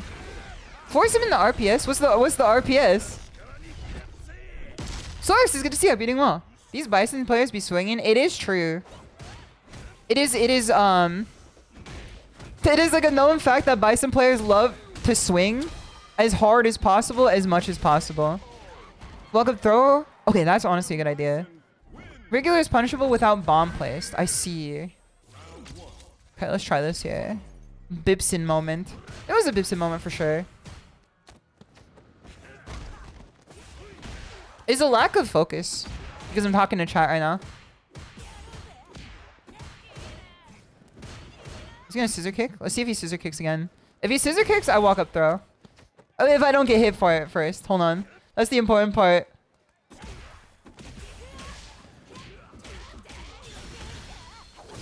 Like I said before, even when I lose the set or the game, it's best to not be judgmental about what you lose and just to be like, what do you mean that's punishable? What's it punishable with?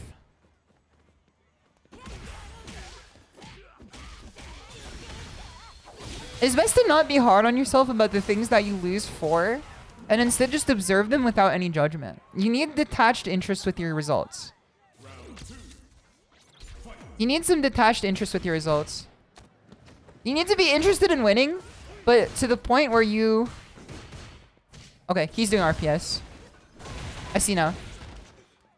I think after scissor kick, if possible, I want to crouching medium kick or crouching medium punch. Dude, he's bipsoning, man. He's fucking bipsoning. This character is like the salary man character, man. Okay.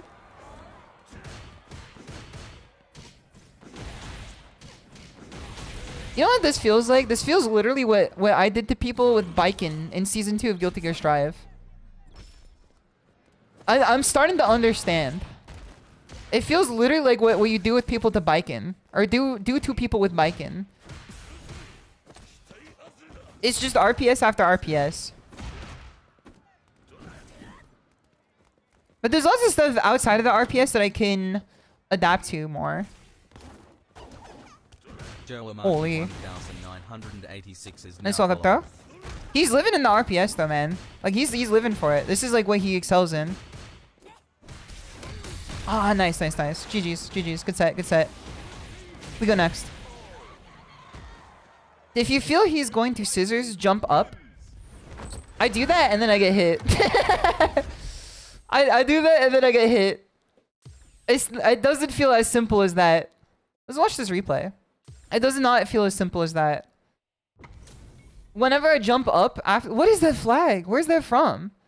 Joe Monkeys, good to have you. Thank you so much for the follow. There's no reacting, just guessing. I would rather get hit with it and then like... What did he do here? Let's go back a bit. Okay, so we start with a jump in. Dude, look at his inputs, man. Huh?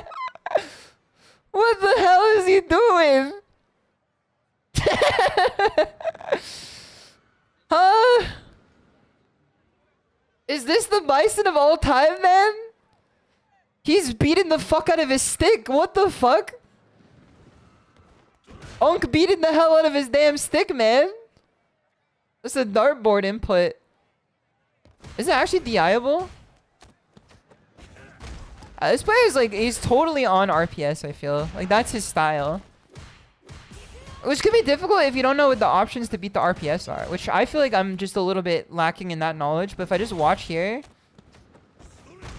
Look at these inputs, man. He's inputting literally everything. How does he do it? How does he do it? It breaks DI? Okay, I'm getting lots of advice for things that don't work. How does he press every button at once like that, man? Look, how is he doing it? He's literally like smashing every button on his controller. No wonder he plays like this. I can't be mad. Okay, what is this? What is this?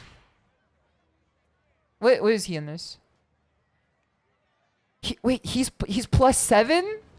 Huh? Wait, he's +7? Wait, huh? He's +7. Huh? Wait, huh? In Huh Kingdom? -7, but the plus is over his head. The stick is going to slip and the stick is going to throw and slip and slide right now. The stick is going to throw a slip and... Okay, there we go. I read that right now. But the plus is over his head. How can he plus? He's the +1. I had a stroke writing that. How is he the +1 in this scenario? What the hell? Yeah, there's no punishing it. He just didn't do anything. But he's +7. He just doesn't do anything after. What the hell? EX Cycle Crushers? But it says +7. The frames say +7. Like right here. What is happening then? Why is he +7? Training mode is going insane. Bugging myself. Okay, so it's not punishable then. That's good to know. I mean, that's like... -3 is like walk-up throw type deal. Walk-up throw type deal. Don't believe the numbers lies. It's like in Memento. Don't believe his lies. And it's like Bison EX Psycho Crusher +7. Dude, look at his inputs, man. This is like marvelous. This is miraculous. How does a man hit every button like that? Is this just like a... Is this just like an advanced... option select that I'm unaware of? How does he do it, man? How does he do it? I think he's a macro. Macro user. Nothing to learn. I see a bit of how the RPS works now. I feel like if I fight Bison doing the same thing, I'll do a little bit better. The whammy bar experience. Dude, he's got the whammy bar from Guitar Hero for sure. Leverless player, but he's still gotta hit all the buttons. He's still gotta hit all the buttons. I'm playing on stick and the buttons are the same. There's the same button placement and everything. Akuma, Dinida. He was like doing tricks on it, man.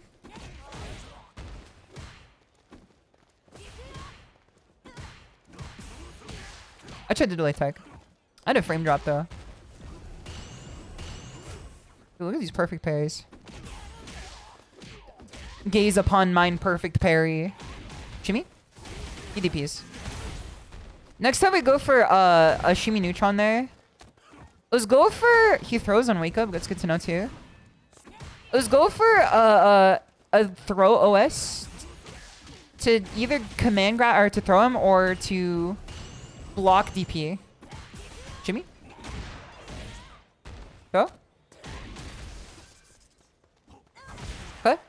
Good for me. I still have 2 bars. Or 2... No, man, no. Me when I'm in a do-nothing competition and my opponent's jury dive kick. Pooh. Cereal spit.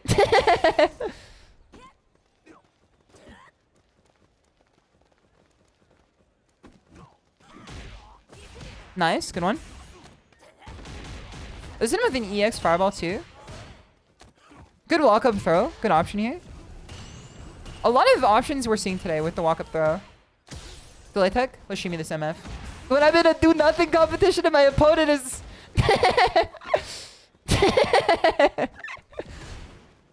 Listen, when you can't cry, all you gotta do is laugh. Overhead? I saw the walk forward.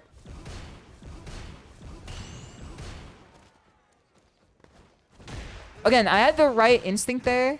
Just the wrong timing. And when you have wrong timing for your instincts, all you gotta do is just try something else instead. Go overhead. Just walk up overhead. And smash there. Got his ass. Okay. Go. Let's break there. Jimmy. I don't know if this kills. I think we could have DRC'd off of it if it doesn't kill. Bully his drive gauge.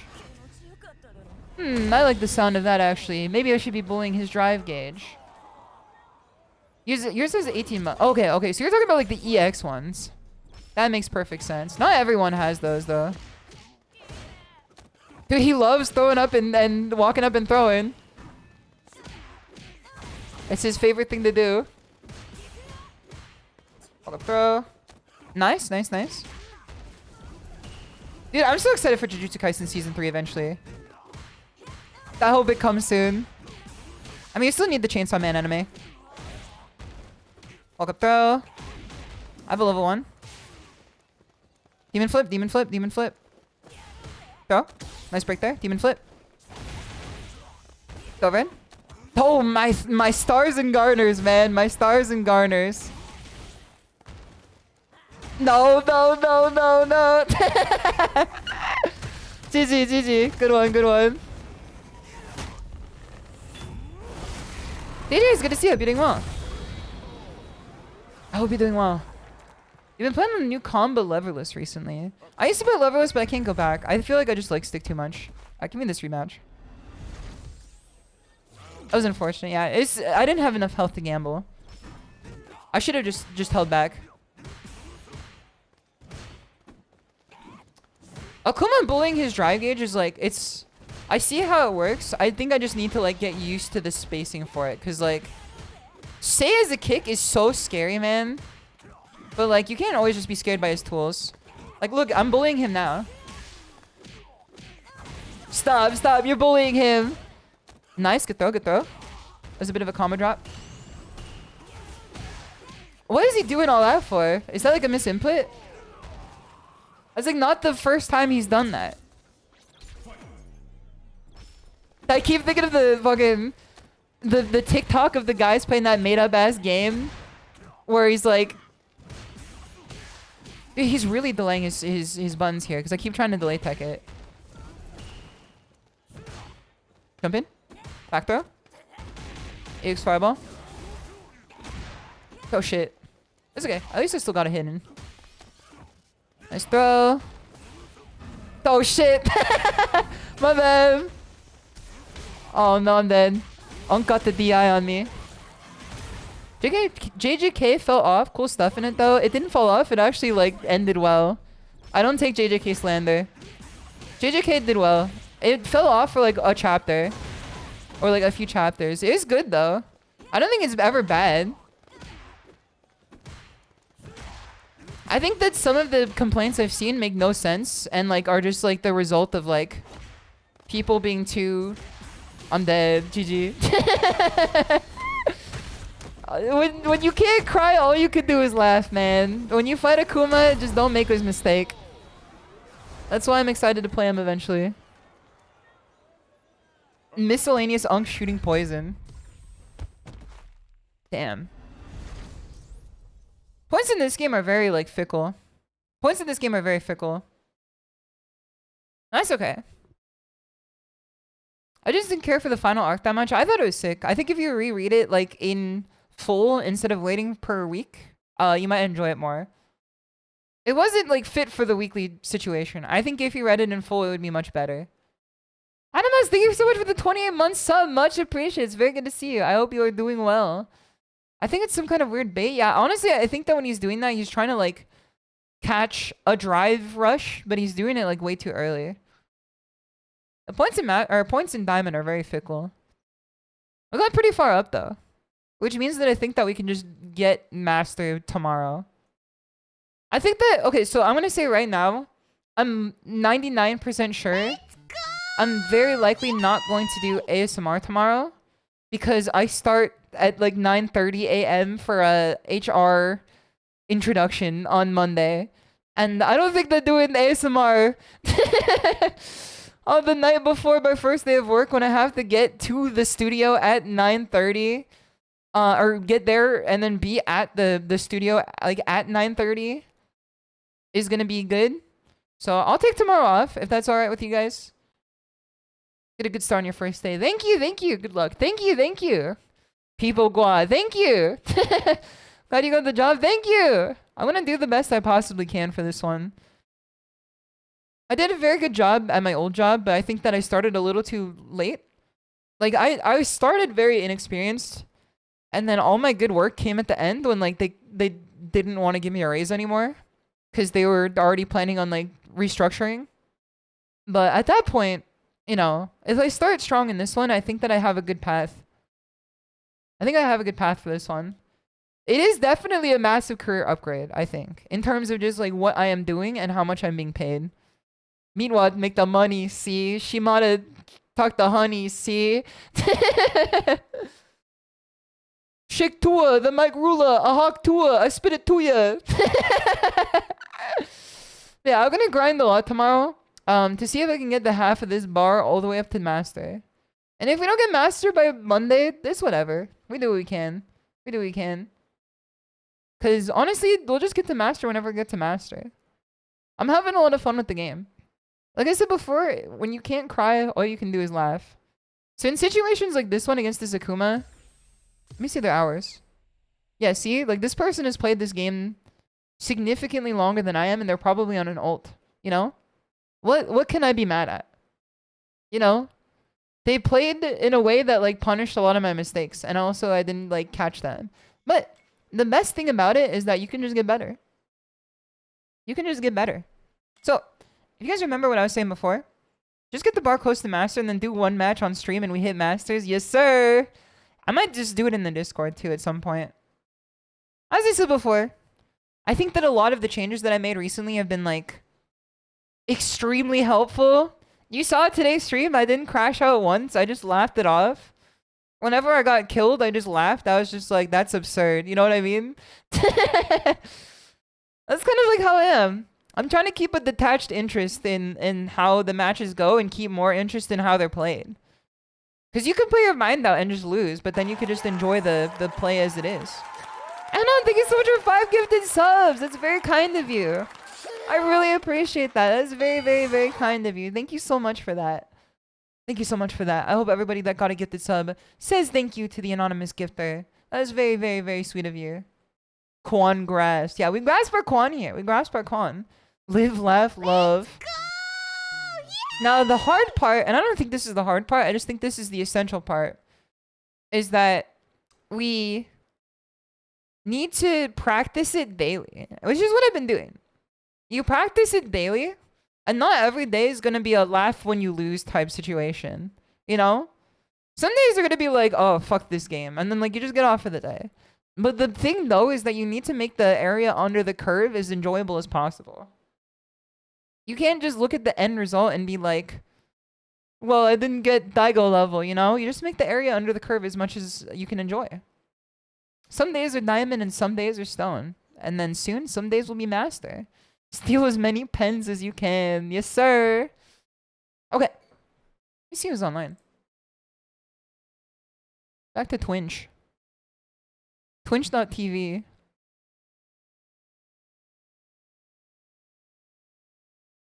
What the heck? What the heck? Oomph is on? Oomph on at these hours? Hold on. What the heck? I can't believe Oomph on at these hours. Ban Anya is on. Next is now following. Ban Anya is on. Ban Anya is a longtime friend of the stream who's taught me a lot about fighting games over the years. I feel like Ban Anya has a great fighting game mental too. If you have yourself struggling with fighting game mental, Ban Anya is very good at understanding how to play fighting games inside and out in terms of like getting better at them. And getting better at feeling good about them too and having fun. It is rare to see Anya on for sure. She's a good friend of the stream, and I'm surprised to see her back. She hasn't streamed for a long time.